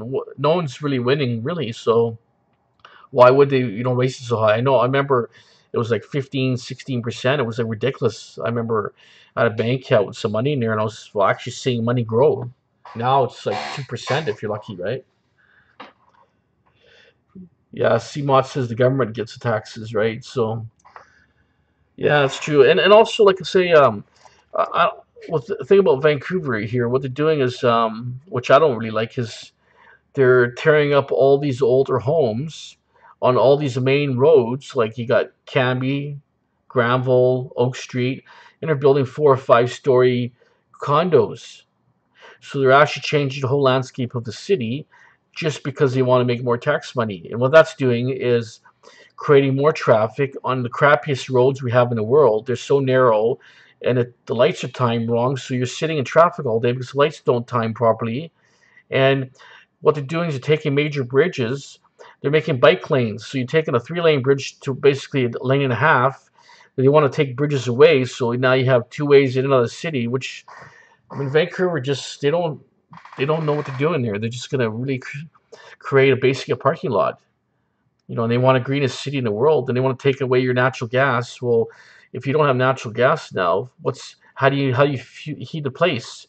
Well, natural gas is, if you're not heating the place with natural gas using electricity. Well, if you don't have enough dams or power flow, you have to have coal or alternate fuels. Solar's not that reliable at the moment, so they're gonna be screwed in the long run, right? So I think natural gas. You say it's a big polluter, but hey, I think if using coal, that'd be even worse, right? Alex George says asbestos is fine, just leave it alone. It is harmless. If you spend 2 million on a house and rates go up, it could destroy people easy. Well, you know what?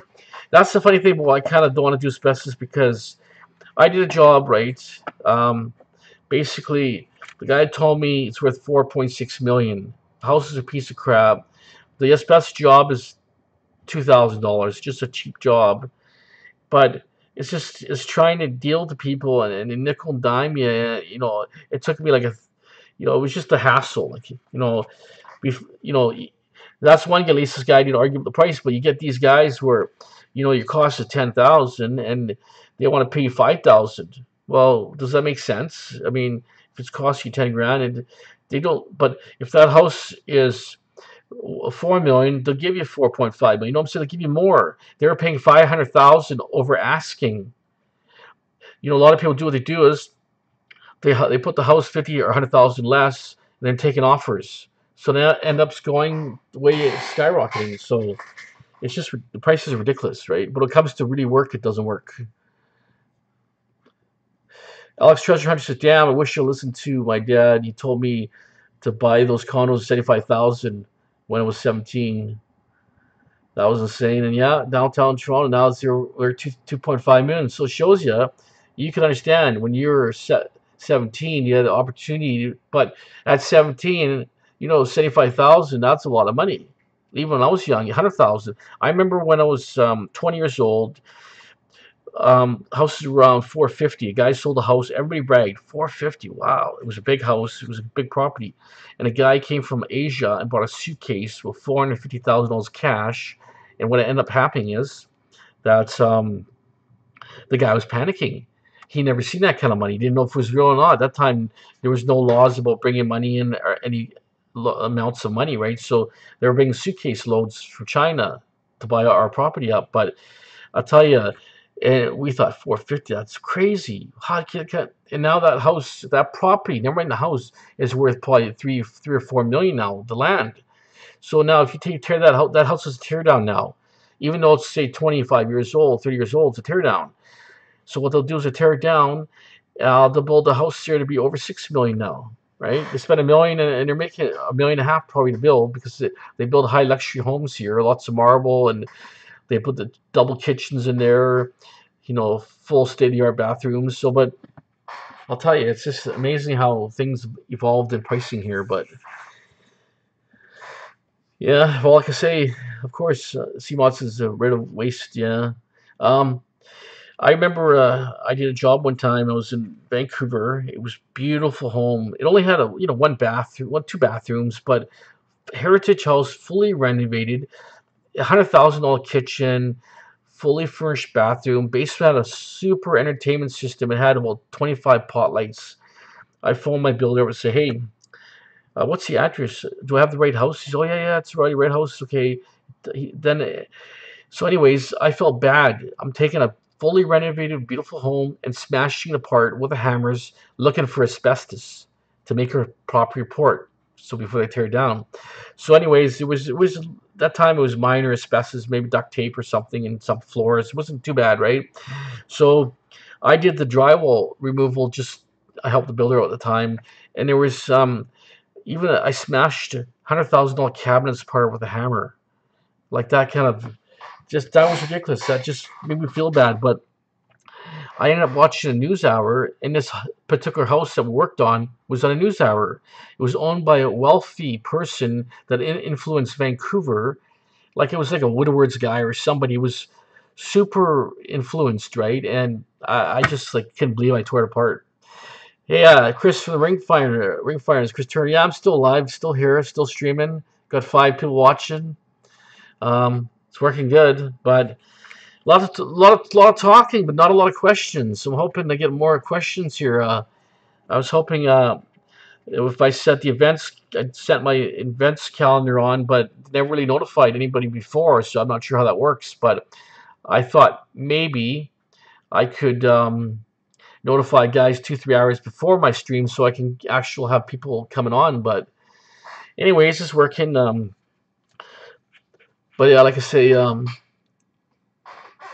Alex, the Church Hunter says, I posted a disclaimer video. I am worried about the people what I think and need to address people of Antigua. They're not keeping any artifacts. Yeah. Well, Alex, if you find any cool artifacts, and if you have in touch with the museum, you could donate stuff to the museum, right? If you find artifacts and stuff. I mean, if you find something historically you want to share it right now, you don't share it until you find out what you actually found. Then you can make a video later. I mean, you don't have to post everything you do find, but if you find an artifact, get in touch with the museum, see how they feel about metal detecting. If they're like, usually they'll probably be pretty good, but there's always a guy that doesn't like what you're doing. There's always someone complaining. But the thing is, I know guys, they hunt like in eastern United States, and they find all sorts of cool artifacts, and they end up giving it to the museum as the majority. Like, for instance, like my theory is if if I could get onto a special piece of land, like almost like the diggers, I can make a video on that piece of land. I can share what I found with my audience and donate it to the museum. I'm totally happy. It gives me the opportunity to be on the land. And if I find something of value, and if there's a compensation involved, or who knows what the situation is, but it's nice to get on land that you cannot get normally on, and you have permission to do it. That's awesome. Fever for adventure. What's your best discrimination for the beach, and what about parks? Well, discrimination for the beach. To be honest, I run my PI, and I run my PI hot. My PI runs full gain, and I turn my threshold down just so that I have a real big bang, and if I get a bit of a falsing, it tones my falsing down. So if I get a good target, it just bangs, right? I dig everything. I dig everything on the beach, but I know my PI so good that I swing faster normal, and I only listen to a certain tone. If it doesn't sound that good, I'm not going to dig it. It just it has a certain tone, and even if it's not a loud signal, dimes have a certain sound. It's hard to explain unless you're detecting. If you start detecting, for 5 hours one night, and your machine, 20 times over, you're gonna know what a bobby pin is usually. I mean, some bobby pins fool you. Bottle caps, they all sound pretty good. That's the only one thing I gotta say. Bottle caps sound pretty good. I'm seeing down in California, they're foil wrapping the bottle caps now, which you can't discriminate foil. Well, you won't be doing that on the beach. You know what I'm saying? So for my CoinMaster GT, so since I've put the lowest, well, CoinMaster GT, yes, it's a good machine. Of course, it's probably somewhat reacting to maybe some of the minerals, but yeah, just it so it runs fairly smooth. It doesn't have to be quite smooth, but it's got to run, and it's got to have a bit of a sound, a low rejection sound. So if that's running good like that, when I ran my GT, I run my CoinMaster, my GT, I'll run it in first bar discrimination. I crank the sense to be really high.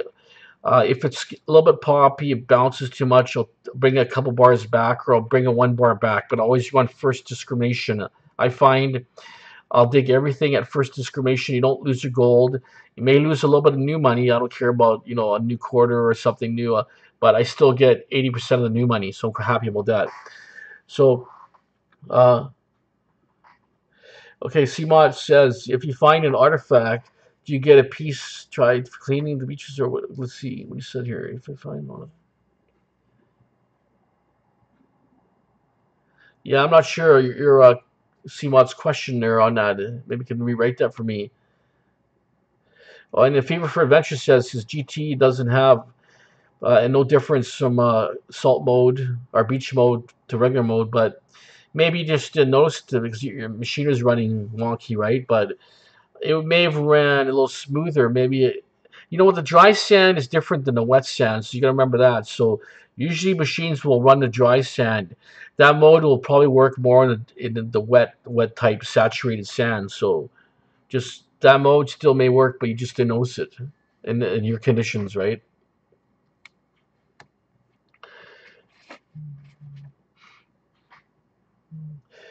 So Chris Turner from the Ring Finders, how's your night going? You still busy working?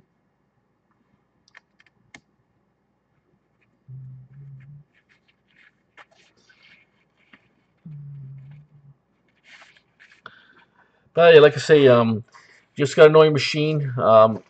Every machine is better. Some machines are better than others. Some, you don't like. I find basically you don't need the topest machine. Like I have basically, I got 15 machines. I'm not gonna lie.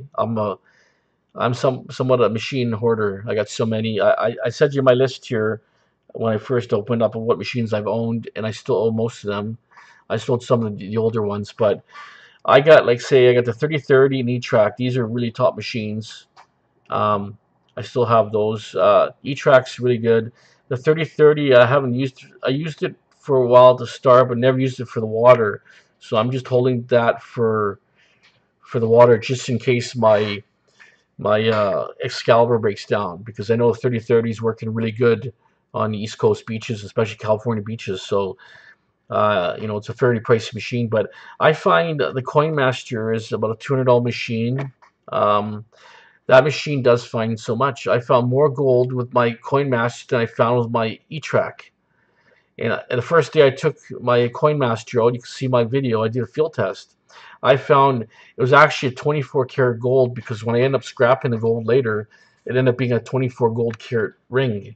And it was super heavy. It had that, East Indian gold color. It was a beautiful ring, but it just didn't fit me. It just wasn't my style, so I recouped it to get to do something else, right? But the thing is, that Coin Master is a good machine for the price. I was very impressed, very impressed. A very good machine. So it shows you, you could have a machine $200 or 2,000. I see guys finding rings all day long at the beach parks with a Ace 250.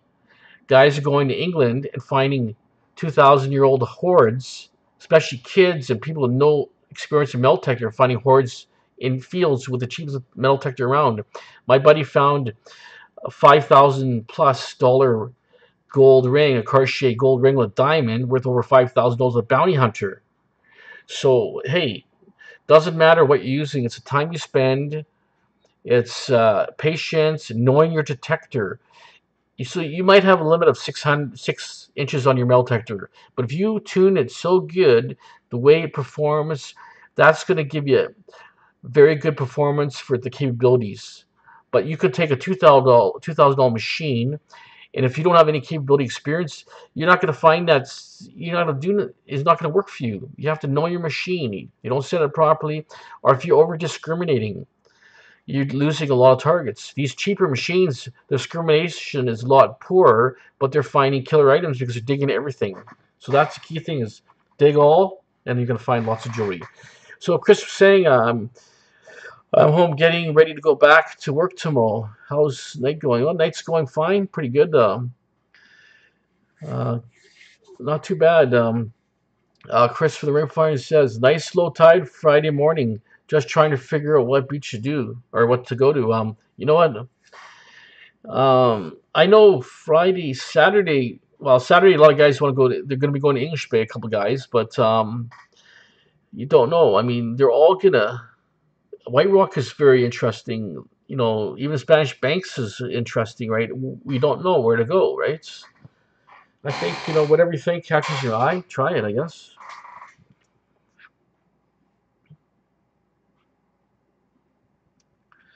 Oh yeah, C. Mott was saying, will the solar eclipse on the 21st make the tides different? I think the it's still something to do with the moon. Anyways, the moon is reflecting into the sun. We're shading it or whatever, vice versa.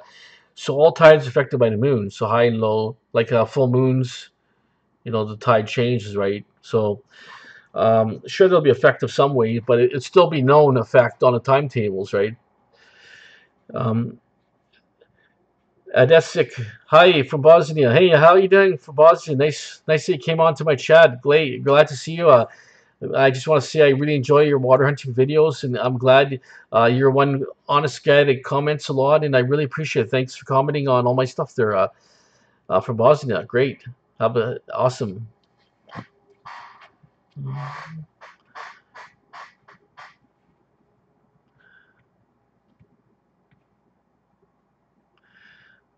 Yeah, thanks. Anytime. Yeah, no, it's great. I like to see. You're actually a pretty successful hunter. I see that.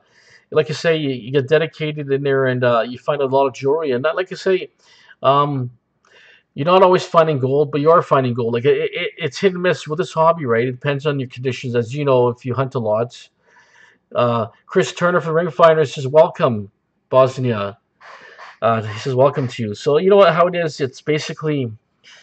Um, I express, if the beach is not giving, it's not giving. It's like a treasure chest. It's full of treasure, but when it wants to give it to you, it's going to give it to you, and it gives it to you plenty. Like when I went to Punta Cana, I'll tell you, I mean, that was a tough grind. I was there last boat. I was in January, I think. Yeah, it was January. I was there, and I met a really nice guy. His name was Brad, and he had the best detector. He had a mine lab with beautiful disconnect coil, everything. Like he had his detector rigged so good, long shaft, really nice guy, but a really good professional, hardcore digger. And he was hunting 10 times longer than me. Like he was everywhere. He hunted like I'm eating food and I was partying with the Russians, and I had a good time there. They had a good disco. There was an awesome place. So it was just one of those good adventures I had. So what I did is I hunted a couple hours. If the beach sucked, it sucked. I hunted nighttime, low tide, but I would go in the water with the mine lab, and I was picking aluminum, crab, and stuff. When I first got there, it was good. It was lots of coins.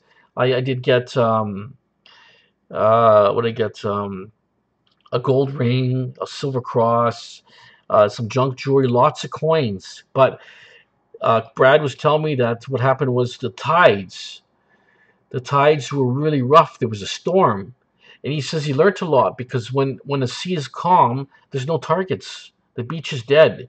But as soon as you have a rough action, so I hunted there for a long time. I ended up finding a really nice cross, but it was about 8 or 9 days in my trip. I find this killer cross, right? So happy about that.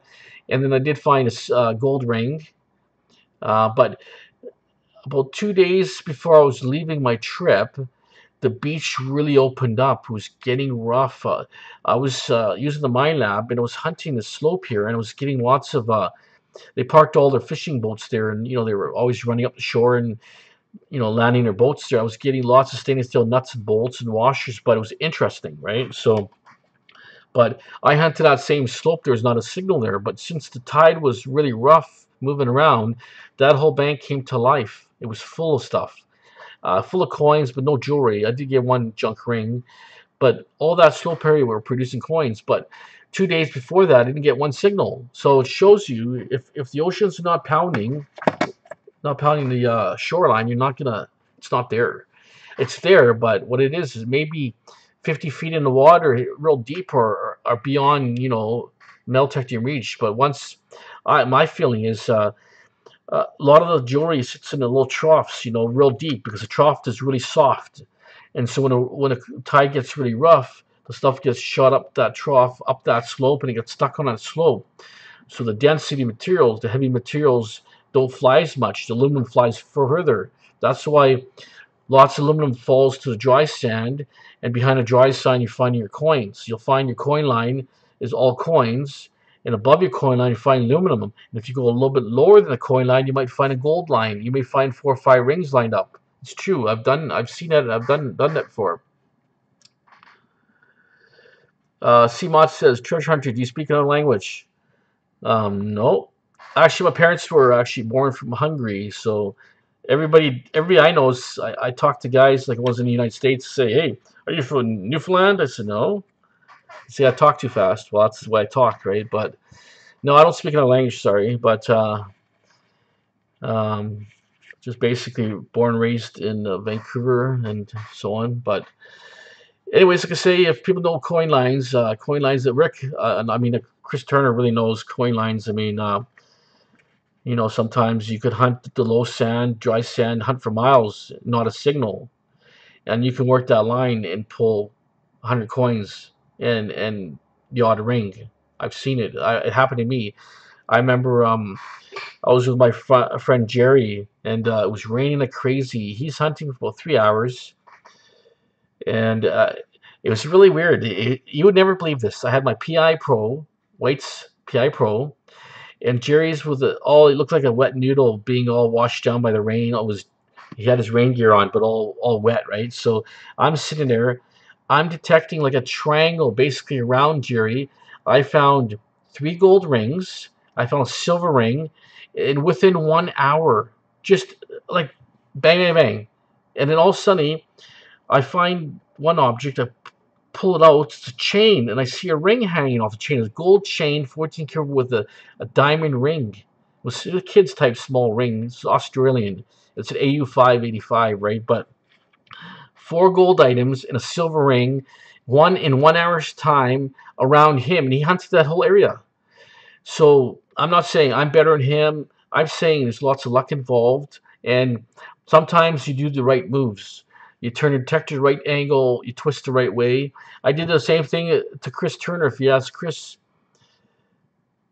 Turner, I remember doing Cultus Lake. Chris is getting toonies, loonies, and all kinds of change, and I go, gold ring, gold ring, gold ring. I pull 3 gold rings, same way, just around him. It's just like, I don't know if it's just the moments or luck, but hey, it's awesome when it happens, right? But Chris, you remember that time, Cultus Lake? And then actually ended up finding another gold across the lake. So I got 4 pieces of gold that day. It's on one of my videos. And I got a silver ring and 3 or 4 silver coins. So it's cool, right? Yeah, like I say, Chris did the same thing. I remember, I think one I could have got. Chris were hunting on one of the local beaches, and it was low tide, and it was raining like crazy. Chris finds a ring, and then I'm hunting low tide, and I'm sweating crazy. Ring gear on, it gets clear all of a sudden. I'm sweating crazy. So I stop this area. I run to my car for my ring gear on. The area I was working, Chris finds a ring. So I think I would have found it, but since I had to stop and change, you were lucky. Zedek says, sometimes luck mostly is in the cooking at the beach. Yeah, well, mostly looking at the beach. Yeah, it's true. Lucky, like I say, luck is a lot of it's knowing the beach too is looking at. I see in videos all the time. I watch guys detecting the cut, but they're right in the bottom of the cuts, like they're right against the cut. I feel you're gonna get coins at the cut, but the actual gold may be 5 feet or 10 feet from the cut. I see it so many times. They're only hunting the cut, but not hunting the edge of the water. And I'm thinking maybe they're missing gold, right? Yeah, and Chris Turner says, you have to go over it to find it's such game of inches. Of course, yeah. Like I say, if you don't go over the item, I don't care. You have a good melt. You have the best melt detector. If you're not going over the item, you're not going to find it. Obviously, it's for sure. You're 100% right on that.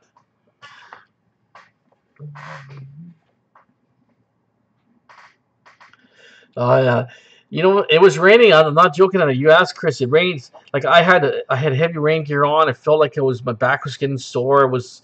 You know, but anyway, no, it was raining like crazy. And you know what? If you know Vancouver, when it rains, it can rain for 3 months straight. I'm not joking. 3 months straight. It's ridiculous.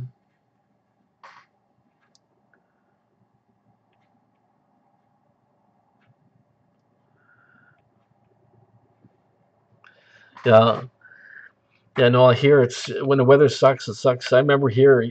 Well, last year was bad. We had a bad winter. Just it never stopped. It was always freezing. I could not drive my vehicle safely. There was so much ice on the road. Well, they were just kind of downplayed it. They never iced the road. They never scraped the road properly. They just kind of did a poor job. They didn't put salt down. So what ended up happening, it all froze and it went down to -8, -10 temperature, and then the roads were impossible to pass. Now it sucked for sure. So we have Yoper Digger 57. Howdy, you all. Hey, howdy to you. And any questions related to melt detecting? Come aboard and say hi. I got 4 or 5 guys on right now listening.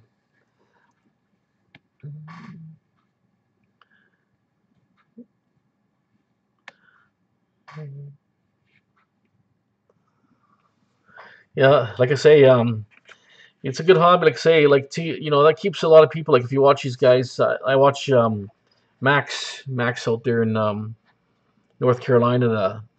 I mean, he's one old guy, real tough guy. I mean, anybody can hunt in the water for all day long with a melt detector. It keeps you in shape. I'll tell you, he's probably in the best shape of his life just because you work in an ocean, you work at the beach, walk the beach. That takes a lot out of you.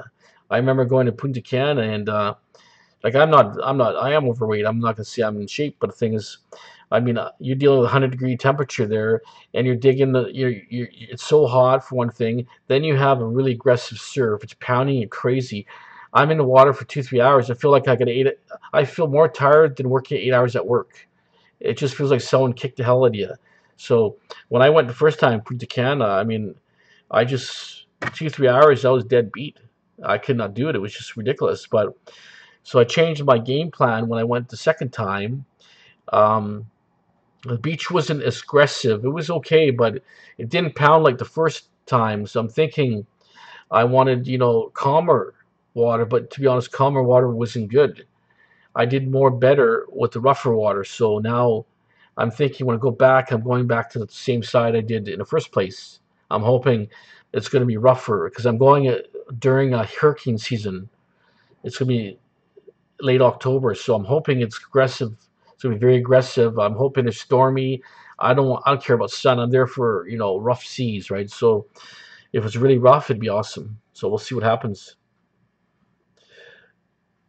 The rain. Chris Turner says hello, Yoper Digger 57. Adzik says, what kind of beach do you prefer? You know what? I prefer rich tourist beaches just because they got a lot of gold. Just kidding, but I prefer. I like big beaches. Like I actually really enjoyed California beaches. I was in California 2 years ago with a motorhome, and I found the best ring I've ever found. I found a. If you look at my videos, it says metal detecting big ass gold ring or something like that. That's my title. This ring was 18 carats, 19 and a half grams, 129 diamonds. It was white gold. It was yellow gold with rhodium plating. So when I got this ring, it was missing a stone. It was also missing some rhodium, so it was all worn out. It looked like a piece of crap, but I knew it was gold. It was heavy as hell. It was encrusted with sand. And when I detected it, I was there with my buddy Dan, and what I did is I was working this line as the tide's going on. I was getting lots of quarters. And all of a sudden, we worked the line, and then I stuck in my scoop in really, really deep, and I turned it upside down. It was all gravel. And in the gravel, I could see this honking ring. I knew I got a winner. I was like, just super heavy and super happy. So I ended up, this ring, I got it restored. I got a new diamond put in there, but it was the jeweler knew the designer. He said it's from Colombia. This is a Colombian designed ring because he had matching earrings. He have a certain design, and they're all rhodium plated. And he had a matching pair of earrings that had less stones, less diamonds, and it was valued at 7,000.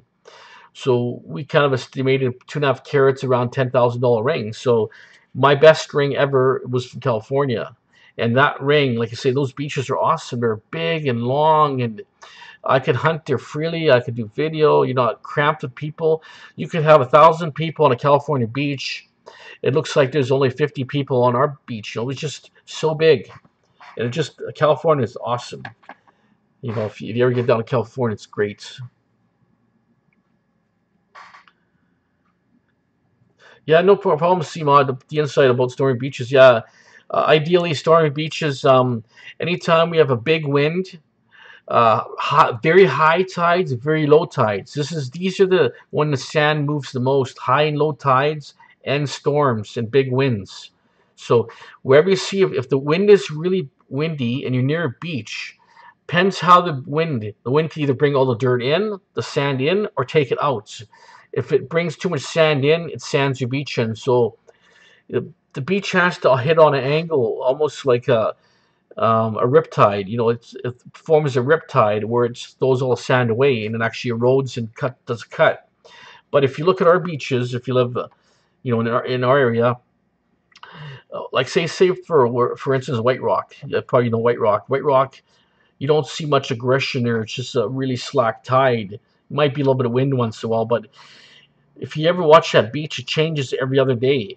If you look at a pool, you come back a couple days later, that pool is gone. The pool's somewhere else. It moves. So you have to chase those pools and dig the low spots. All low spots are puddles, right? So I've seen that beach in 1 month change 4 or 5 times like you wouldn't believe, and actually make an area that was good to make an area really bad. So you get hidden currents also besides winds. For some reason the water flows more aggressively in currents, right? And you can see the current flows if you want go to the tide tables. They'll tell you about the current flows and all that, and how they're the wave heights and all that. So, but also we have like I've seen cuts like also we had a beach locally in Vancouver here. I remember we pulled about 100 silvers out of there and a bunch of rings and everything. It was a really good beach. Everybody found something there. I watched as we found the beach, it started eroding more. It actually eroded 2 feet down, within about 2 3 months. And all this weird stuff, hot water tanks are coming out, and big logs and timbers and rocks and really cool stuff. Then we came back to that beach. It was 2 feet higher. No wonder we couldn't get a signal again. But when that beach erodes away, especially if you see lots of rocks and boulders and hard clay or like a bedrock looks like bedrock, that's your best bet, right? So you like bridges? Have you found any gold rings under bridges, Simot?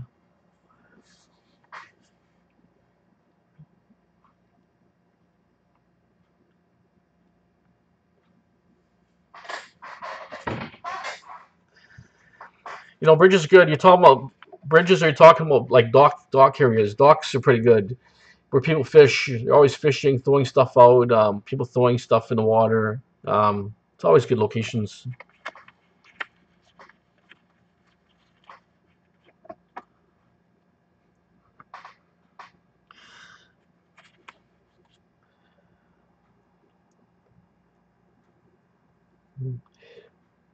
So, Sedek, what type of detector are you using the Mine Lab?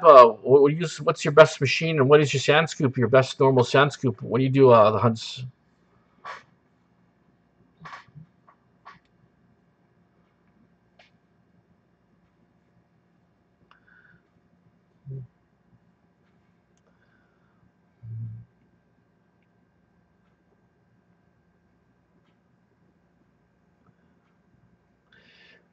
So Zedek says, in summer I do snorkel detecting. It's easy for me. Lakes are great. And XScale too. Yeah, now.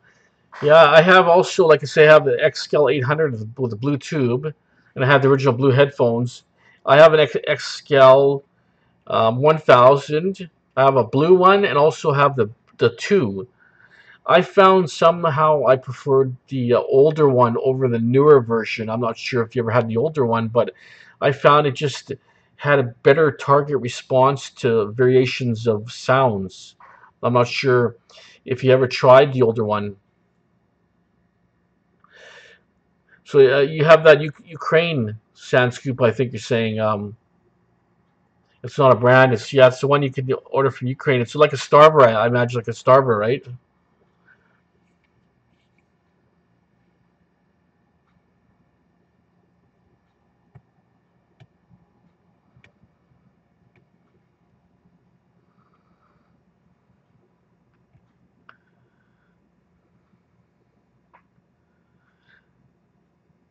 It says I had a Fish 1280. I also had a Fish 1280. That was a pretty good model. Um, I just found a 1280, picked up every piece of nail, bottle cap, piece of iron. I found the X scale rejected way nicer. It was more like cherry picking. You probably agree with me because I remember um, one day my X scale, the battery died on me, so I had to use a 1280, and I went in the water with 1280. I was picking up nuts and bolts, and just it was couldn't believe the garbage I was pulling. I got the batteries for the mine lab, and it was just picking up coins like couldn't believe, and just good stuff. So it does really work good, but I find with the mine lab you got to go a lot slower. You just gotta swing slower because if your iron nulls out, you're actually losing signals on your targets a lot. So just swing slower and stuff. You probably understand. You gotta go a lot slower because I noticed the slower you go, the more stuff pops out. If you go too fast, you lose targets. Um, Z6 says eBay scoop is better than my own handiwork. Yeah, yeah. Like I say, they have proper laser cutting, forming materials. You have your own scoop's probably good. It's probably heavy, right? That's usually how they are. Um, I remember years ago when I first started, there wasn't many scoops out there. I had cheap metal ones that were bending. They were expensive at the time. They're like $150, right? We're talking 20 years ago, right? Maybe more, 25 years, 30 years ago. Um, I did end up buying one. It was a company called Scoops Unlimited. I'm not sure if they're in business anymore, but he had a scoop that was so heavy duty, and he told me that he made it for one American guy, and the guy who's too heavy wasn't too happy with that scoop. And I said, well, hey, that's what I want. I want heavy and strong. I want to, to dig and, bend and break things. And so he made me one. And sure, I agree, it was heavy as hell. It was good, but it worked so good, actually. It was really good. I still have it today. It's a good scoop. It's a different forming, it's the basket. It's more narrowed. I like the T-Rex better. It's wider. The T-Rex has a lip in there. A lip kind of gets into the gravel. It works fine for me. I'm very happy with T-Rex. But yeah, you're saying Excel is better if you have much iron, but I have ironclad coins too. Um, yeah, see, if you have the iron coins, you have the same problem as me. The X-Scale Mine Lab or any type of Mine Lab doesn't pick the ironclad up that good. And if you run all metal, I don't prefer all metal. I just don't like the sound of it. Just doesn't perform. I always run discrimination with my Excalibur, first bar of discrimination, or number one. Um, anyways, like I say, Excel, if I had mine for about over 15 years, maybe longer, and I'll tell you that's found a lot of jewelry. It was a really good detector. It actually works so good. I was looking at it about a year ago. I looked at it and I looked at the coil. I was wondering what was in the water. It was always falsing when I went in the water. So I ended up looking at this bottom of the coil, and I saw actual wire. I can see the copper wire in my coil. I wore the coil out. So I ended up getting some black epoxy. I got a coil cover, filled it full of epoxy, put my coil into that epoxy over the cover, and I was silicone the whole thing over that, and that seemed to work good. And now it doesn't fall, so it works so good. But I went one time to Bahamas, and it was so good, that detector. I just heard like a vibration in my ear, not even a sound, like a vibration. It was really weird. I dug, and then I heard a signal, got deeper and deeper. I got 22 karat gold ring, East Indian gold ring. It was, I don't know how deep it was. It was deep because I kept scooping and scooping, but I just heard like a vibration or something like a static. I don't know what I heard, but it was a ring. Found it. So if you know your machine, good enough, it does work. Zedek says, last week I had a run with all metal nails and coins, but found two little gold rings. Okay, so I think still, if you ran discrimination, you still find gold rings, because I noticed when I'm in pinpoint And if I hear a target, like say a small coin, it sounds like nothing. When I go to discrimination, this thing's super loud, like incredibly loud. So I think you would have probably still found the gold coins, gold rings, probably. I would think, in my eyes, right? I don't know what you think about that. CMOT was saying, why don't you build something? Well, you know what? Um, it's always been a thought in my mind of building maybe a good PI machine or something, but it's just not that easy. I mean, I see guys build things and they work, but they're not really that great. Most of the stuff is like almost like the programmed ICs and computer chips, and you got all sorts of programming in there, and they're not like old school electronic technology. It's all high tech IC chips, and so it would be something good if you could build something yourself and be able to reuse it properly, right? Sure, it'd be good.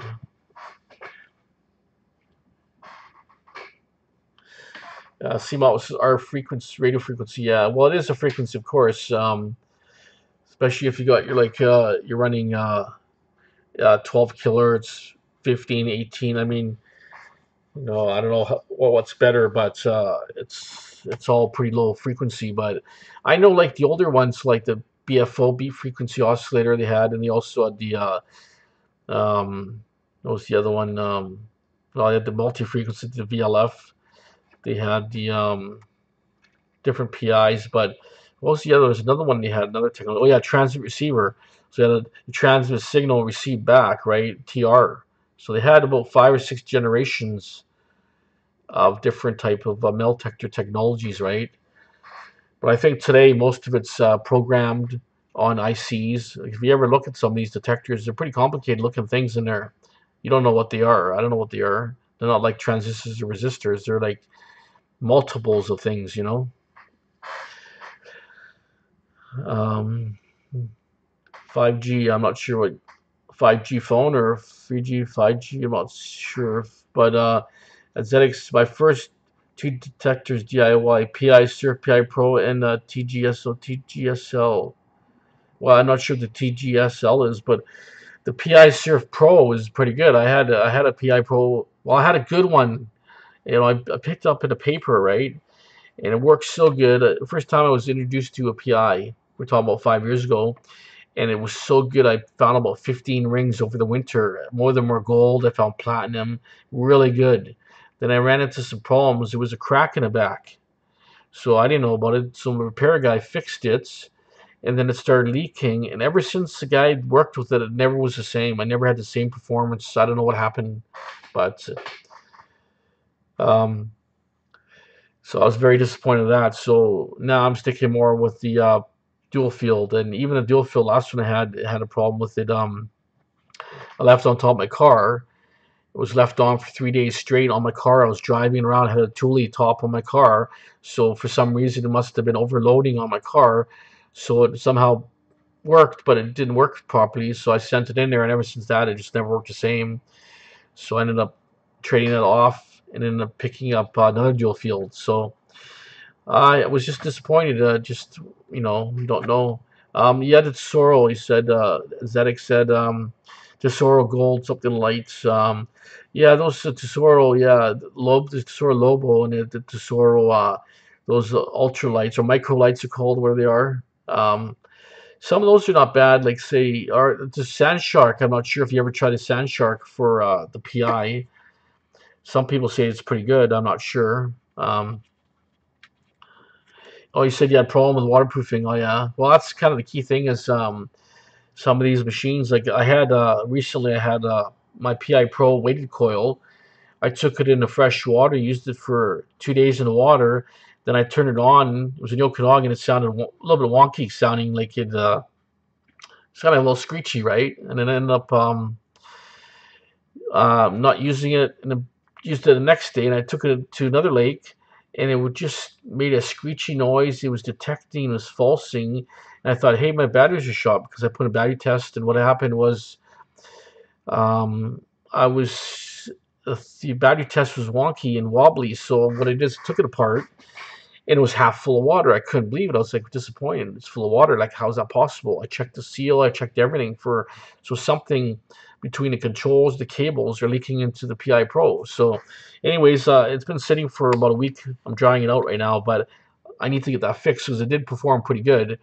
Um, um, so yeah, so you don't like digging iron, aesthetic says I don't like digging iron. Um, no going back from Excalibur. Like I say, Excalibur is good. Uh, the only thing is when I'm in the ocean, like especially when I'm on a tourist beach and I'm getting aggressive surf, I'm using that dual field PI. That thing is the best unit I've ever had. But if I'm doing low tide or I'm in the wading in the water, I'm taking definitely taking the Excalibur. The Excalibur works really good. But if it's aggressive ocean, I'm working a slope. There's nothing better than the PI. When those waves are crashing that slope and you're dodging the waves back and forth, up and down, and you're wading between waves and you're scooping and you're wading and scooping and you're pulling rings and all sorts of coins, and that's awesome. I remember when I was in the um, I was on Treasure Coast, but I ended up going to the Bahamas. But it was a big storm, a nor'easter, and like I say, when that nor'easter hit, that I was using the PI. I was just finding coin. I hit an area about 10 by 20. I pulled over 100 coins. I pulled 2 gold items, a gold earring, a gold ring, silver chain, silver pendants, some other miscellaneous stuff. So it shows you, I mean, you get a good aggressive storm. And I didn't dig any trash. There was no trash. It was just either coins or it was gold. It was really, really strange. It may have been a couple of pieces of trash, but nothing light. It was all, anything was heavy. It was because that storm was so aggressive. It was just knocking everything around, right? And CMOT was saying, frequency from towers 4G now, say soon be a 5G. Well, I guess it's just 4G. Well, phones are 4 to 3G, 4G, and 5G. I think it's just a data transfer rate. It means it's just you can surf faster. The data's transferring faster. But to be honest, going by what you say is about all these transfer rates. Also, they're using power lines for internet connections, so they're to transmit internet signals off of high voltage power lines. Like I have a shortwave receiver. I got 20 S units of signal noise. It's all kind of man-made interference noise from computers, electrical interference, radio towers, high voltage towers. I cannot listen to shortwave no more at my house. It's ridiculous. It's sad, actually, right? So, we're having big issues, like you say, with so much RF interference. It's wrecking everything. Even metal detectors, I was told, guys are saying the metal detectors are getting interfered by radar towers. One guy was saying every time a train goes by, guys from Europe, so I'm thinking a fast European fast train, they run off electricity, I believe. So I think those are interfering with their metal detectors. So it's just because they're running such a low frequency, close to the frequency of electricity frequencies. I guess they're getting interfered bad, right? Zedek said, any pirate gold found? Well, no, not yet. That's what I'm looking. I mean, every time I go to a Caribbean, I'm thinking, hey, am I going to find a gold ring or a gold pirate coin or a gold coin? But I remember I went to you'll see it on one of the videos if you're watching it. I did the Treasure Coast and I was with my daughter, and it was really weird. We're looking for, of course, we're looking for gold doubloons and Spanish coins, and I'm detecting, and I get this silver coin. It looks exactly like a Spanish coin. Me and her looking at each other. 2 feet away, I dig another one. It's a gold one, a gold and silver coin. Looks like the replica coins, looking like Spanish treasure. I'm thinking, is it that easy? We're looking at each other. Me and my daughter, she's like 18 at that time or something. But I'm thinking, wow, that's unbelievable. But no, it was all fake. But I ended up taking the coins to the museum for just the hell of it to show them. But they even told me they never seen that variation of fake coin. They showed me a real coin. Let me actually hold a real coin. And a real coin, you can tell it's heavy, it's beautiful, it's nice. So I ended up going to the Mel Fisher Museum and I made a video. So if you guys want to see that video, it's you look through my videos, it's the Mel Fisher Museum. Beautiful stuff in there. You had gold rings, gold chains. You had artifacts, plates, and tools and just things they used over like pots, pans, whatever. But they had a big silver bars, gold bars. It was just amazing amount of treasure there. So if anybody goes to Mel Fisher Museum, Wabasso down in Florida, that's an awesome museum. If not, check my video. You'd enjoy watching it. It's only still pictures, but hey, it's amazing to see that treasure out there.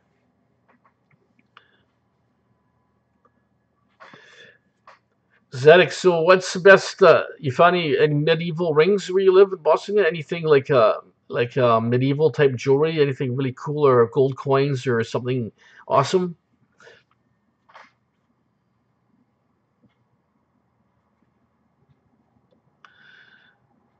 Zedek, yeah, you say I have so much experience melting. Yeah, well, I try to. It's my passion. I've been doing it for like say, I've been detecting for over 35 years, but I've been really hardcore last 15 years, but I've always detected it when I was younger, when I had time. Since you have girlfriend, then you get married, then you have kids. But since my kids are young, for the last close to 20 years, I've been more dedicated to really treasure hunting. Now, since YouTube came along, it works great because I get to show my experiences on YouTube. I can learn by other people. I watch everybody's. I watch your channel. I watch everybody's channel because there's everybody has really good ideas on here.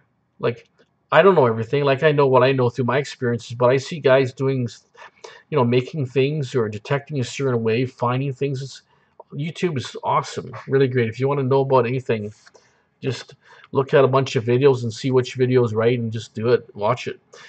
So Zedit6 says my best old thing's a silver coin, 80 BC. Wow. And a Celtic brooch, 300 to 350 BC. Wow, that's super old stuff. While you're in the right area, I'll tell you the history where you live. Are you close to Slovenia? I know Bosnia must be somewhere close to Slovenia, is it? Or is it? So I know my buddy's from Slovenia, and he found a really nice coin he gave me. It was a Hungarian hammered coin. Gave it to me as a gift. Just a beautiful coin. Someone used it as a pendant. I still have that. I put it in a safe deposit box. I should really appreciate that. But he's found a lot of yeah, former Yugoslavia exactly. So it went from Croatia, Slovenia, Bosnia, and I think whatever, maybe one or more. But yeah, no, I understand. See, there's a lot of history in those countries. There are all those countries. I guess you all close to Hungary and then all those other ones mixed in there, but Poland, I think, too. But he was hunting in the forest, and he was finding all kinds of Nazi badges and really cool stuff. So, and Roman, he started Roman collection, just finding cool Roman coins in the woods, right? Or by old, castles. I mean, they're all over the place. I said, just all rock formation castles, right? So, yeah, you have an awesome place to find treasure for sure. Great, great there. So what is your main land metal detector? When you do your land hunting, what is your land detector?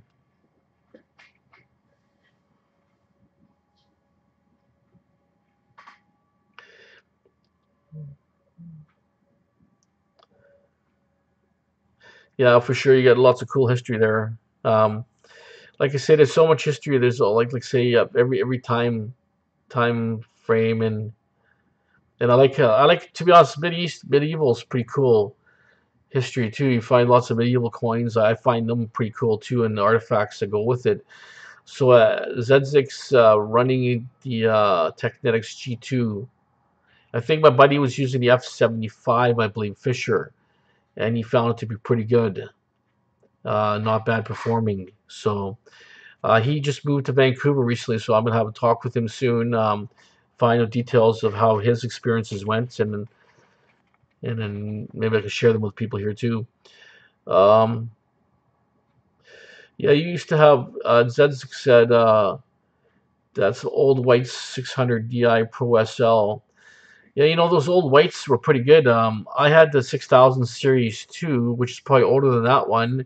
But even, I'll tell you, 30 years ago, when I was about 20 years old, say, I had the 5000D, hip mounted 5000D. I was picking up coins at 7, 8 inches, loud and clear. Like I remember picking a mercury dime one time at a carnival lot, loud and clear. So a lot of guys, you know, found a lot of coins back then. And that time, every the coins were everywhere. Silver was everywhere. Now silver is, you know, I'm not saying it's deeper. It's just a lot of it's not around no more, or you have to research your areas. But those whites were pretty good, and even a Fisher was good. I used a 1265 Fisher for a long time, and that was my best machine. Very small, light. I set the discriminator to 4, just slightly above nail, maybe kind of a nips the bottle cap a little bit. I was finding silver coins, and then when I hit a piece of silver, it definitely it had just had a sweet sound. Even on that Fisher, it was a single tone, but silver just had a really cool sound, and it was pretty good. Good machine. CMOD, a little heavier, yeah. So they are a little bit heavier. They're all the old school heavy metal cases, I guess. I think if it's the right one he has, but I know the 5000D ones had heavy metal cases. Yeah, Z6 says heavy as the Excalibur on the beach. Yeah, you know what? That I talked to one guy. He was hunting. He was from France, right, or Spain or France or something. But he said to me, he said, this mine that's a piece of garbage. He was saying. I said, what's wrong with this? He says, you know what? It was designed by a kid. He says knobs are cheap, everything's cheap plastic. But you know what? It's true. It's cheap looking, but hey, I'll tell you, it performs good. It's one of those cool machines. I found a lot with them. They're good. 1K battery. You're saying 1 kilogram battery. Yeah, they're heavy batteries, but I'll tell you, um, those old mine labs, they really opened up the hobby for finding coins, especially you know, going to lakes and swimming through all between trash and digging treasure versus, you know, hairbreadths and bottle cap. Like bottle caps, you get sometimes because I'm digging a bottle cap here, thinking it's a quarter, right, or a dime or something because it makes a certain sound. But if you listen and dig only targets that sound good, you know, the mine lab doesn't dig trash unless it's a foil or aluminum, right, or a pull tab. But you're generally you're digging good stuff, jewelry and good metals, brass, lead, you know, that type of metals. But mine lab for water, I mean, they were the best machines out there. The Excal, when it came out, I found so much. It was just a great machine. And I was never like a real serious hunter. I didn't go major places, but when I did take it out, go to the, you know, went to the Okanagan or wherever I went, I would take along and hunt. I remember going to Alberta, going to a private swimming lake. I was invited to friends, right? I pulled 3 or 4 rings and lots of coins, right? It was really great. And I remember they had a lake locally here. You can't hunt there no more. They kick you out, but it was must have been untouched. I went there. I hunted in 2 hours. I got $60 in toonies, loonies, and quarters. $60 change, 2 or 3 gold rings, silver rings. I went there 3 times in about 2 weeks' time. I get almost $200 in change. Like every 2 feet was a coin or a signal of something good. It was loaded. This lake was loaded, right? But anyways, now it's been hunted out, and you get kicked out, which is kind of sad. But basically, all those signals are gone. I must have pulled a half dozen gold rings out of there. But that time, the Tooney Loonies, they sounded good on the mine lab.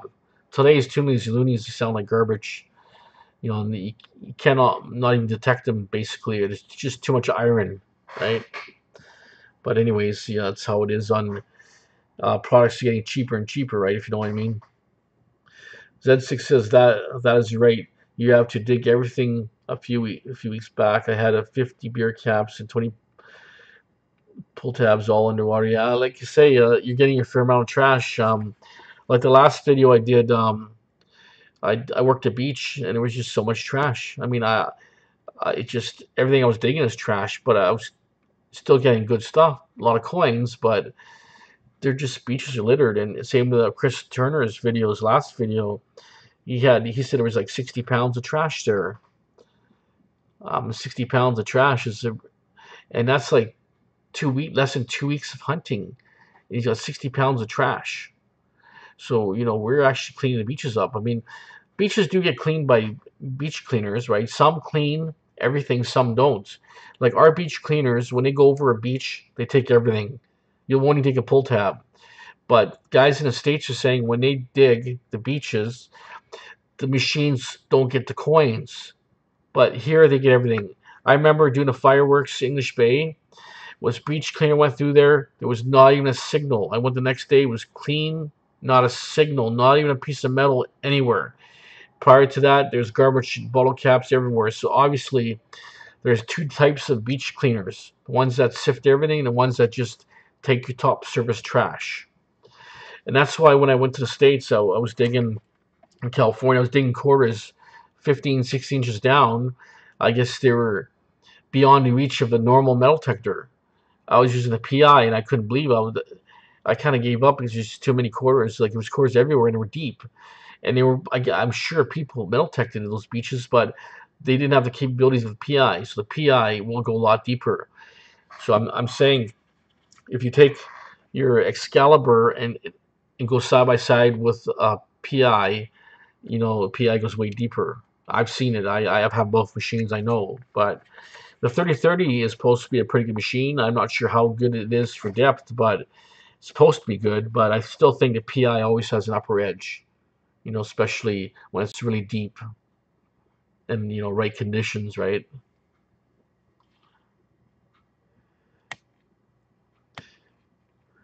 So, anyways, it's getting approaching over 2 hours and 20 minutes here talking. So I'm probably gonna shut her down pretty soon. If there are any other questions or answers I can answer, I'm trying to work at an earlier time, but right now I'm stuck to my family room, and when I can get my bedroom organized properly, I could get more an earlier time. Because right now, if I'm wife's on TV, the kids doing work, dogs are barking, the cats are screaming for food. You know how it is. I can't talk, right? So now I'm trying to set up a nice background in my personal radio hobby type room, and then I could do earlier type of live streams because I'm sure there's a lot of people out there. If I start around 8 o'clock at night or 9 o'clock at night, it gives a better time angle. Because right now, like say, it's right now almost 3 o'clock, so 3 o'clock our time, West Coast. So like I say, it's definitely far. Well, so you're asking, CMOT was asking, tell me another story about asbestos. Like, you tell me a topic, and I'll tell you what I know if I know. How that?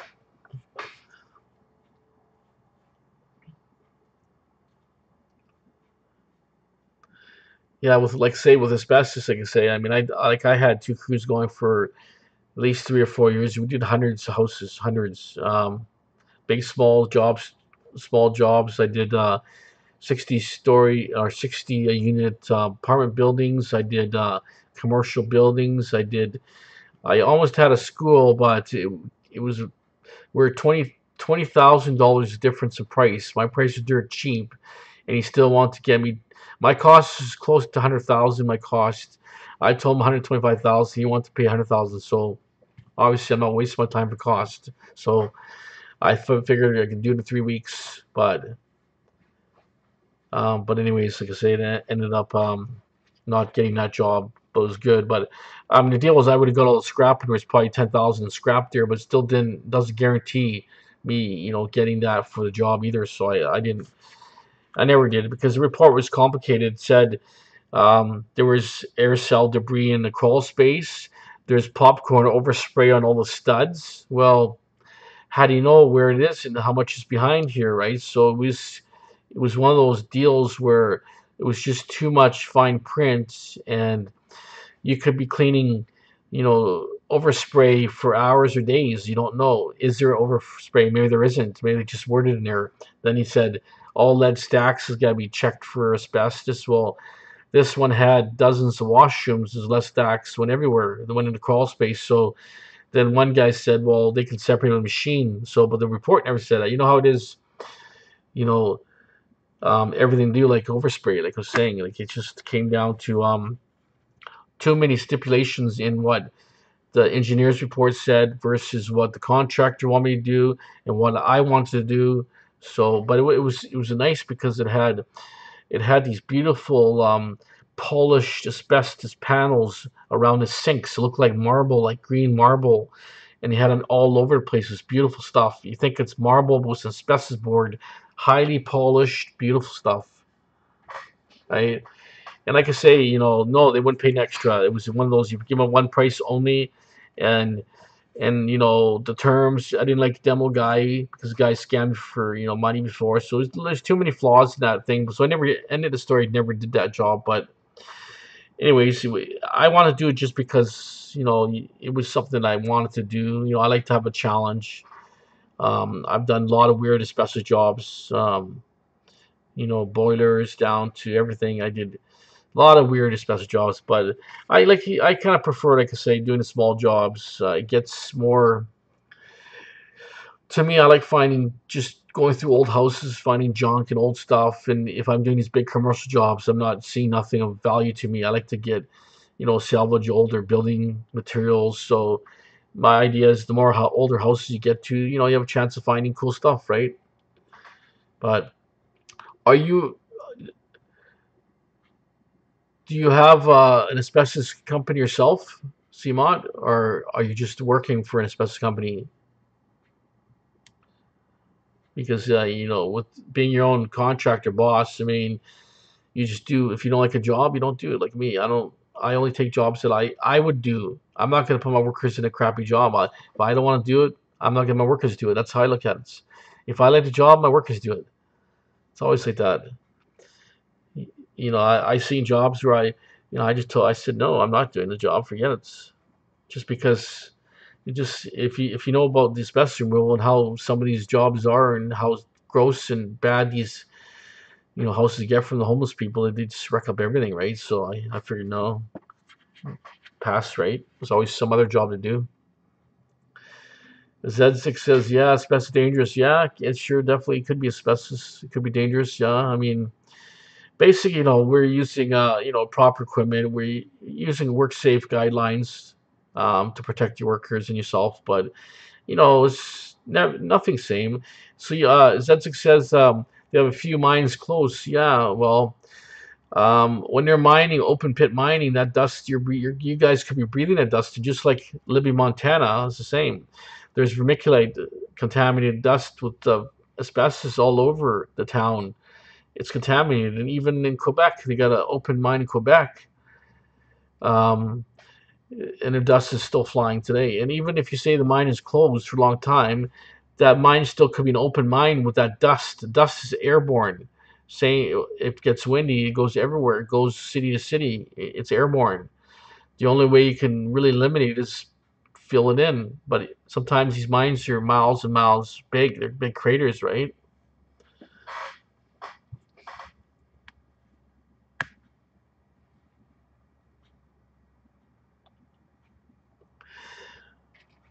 But anyways, guys, appreciate you guys coming to my live stream. I'm gonna just make a nice tea here before I go to bed, and I'm gonna end up watch a couple of videos before I wind down here and wake up for work tomorrow. But I appreciate you guys watching my stream, and if, like I say, if you watch this later as a pre-recorded video, you can still ask me questions on the um, other like questions if you want, no problem. Thanks a lot, CMOD. Good night to you. Thanks also, Zedzik. No problem for sharing. I appreciate it. All the best, guys. Have a great day, and I'll try to put something on a little sooner and a little bit earlier. And if you guys have any, questions you want, maybe send me a private email if something important or something that you don't want to mention over, or you don't want other people knowing or whatever. Just send me some information. Have a great day, guys. Thanks. All the best. Please subscribe and share. Have a good night. Thanks for watching.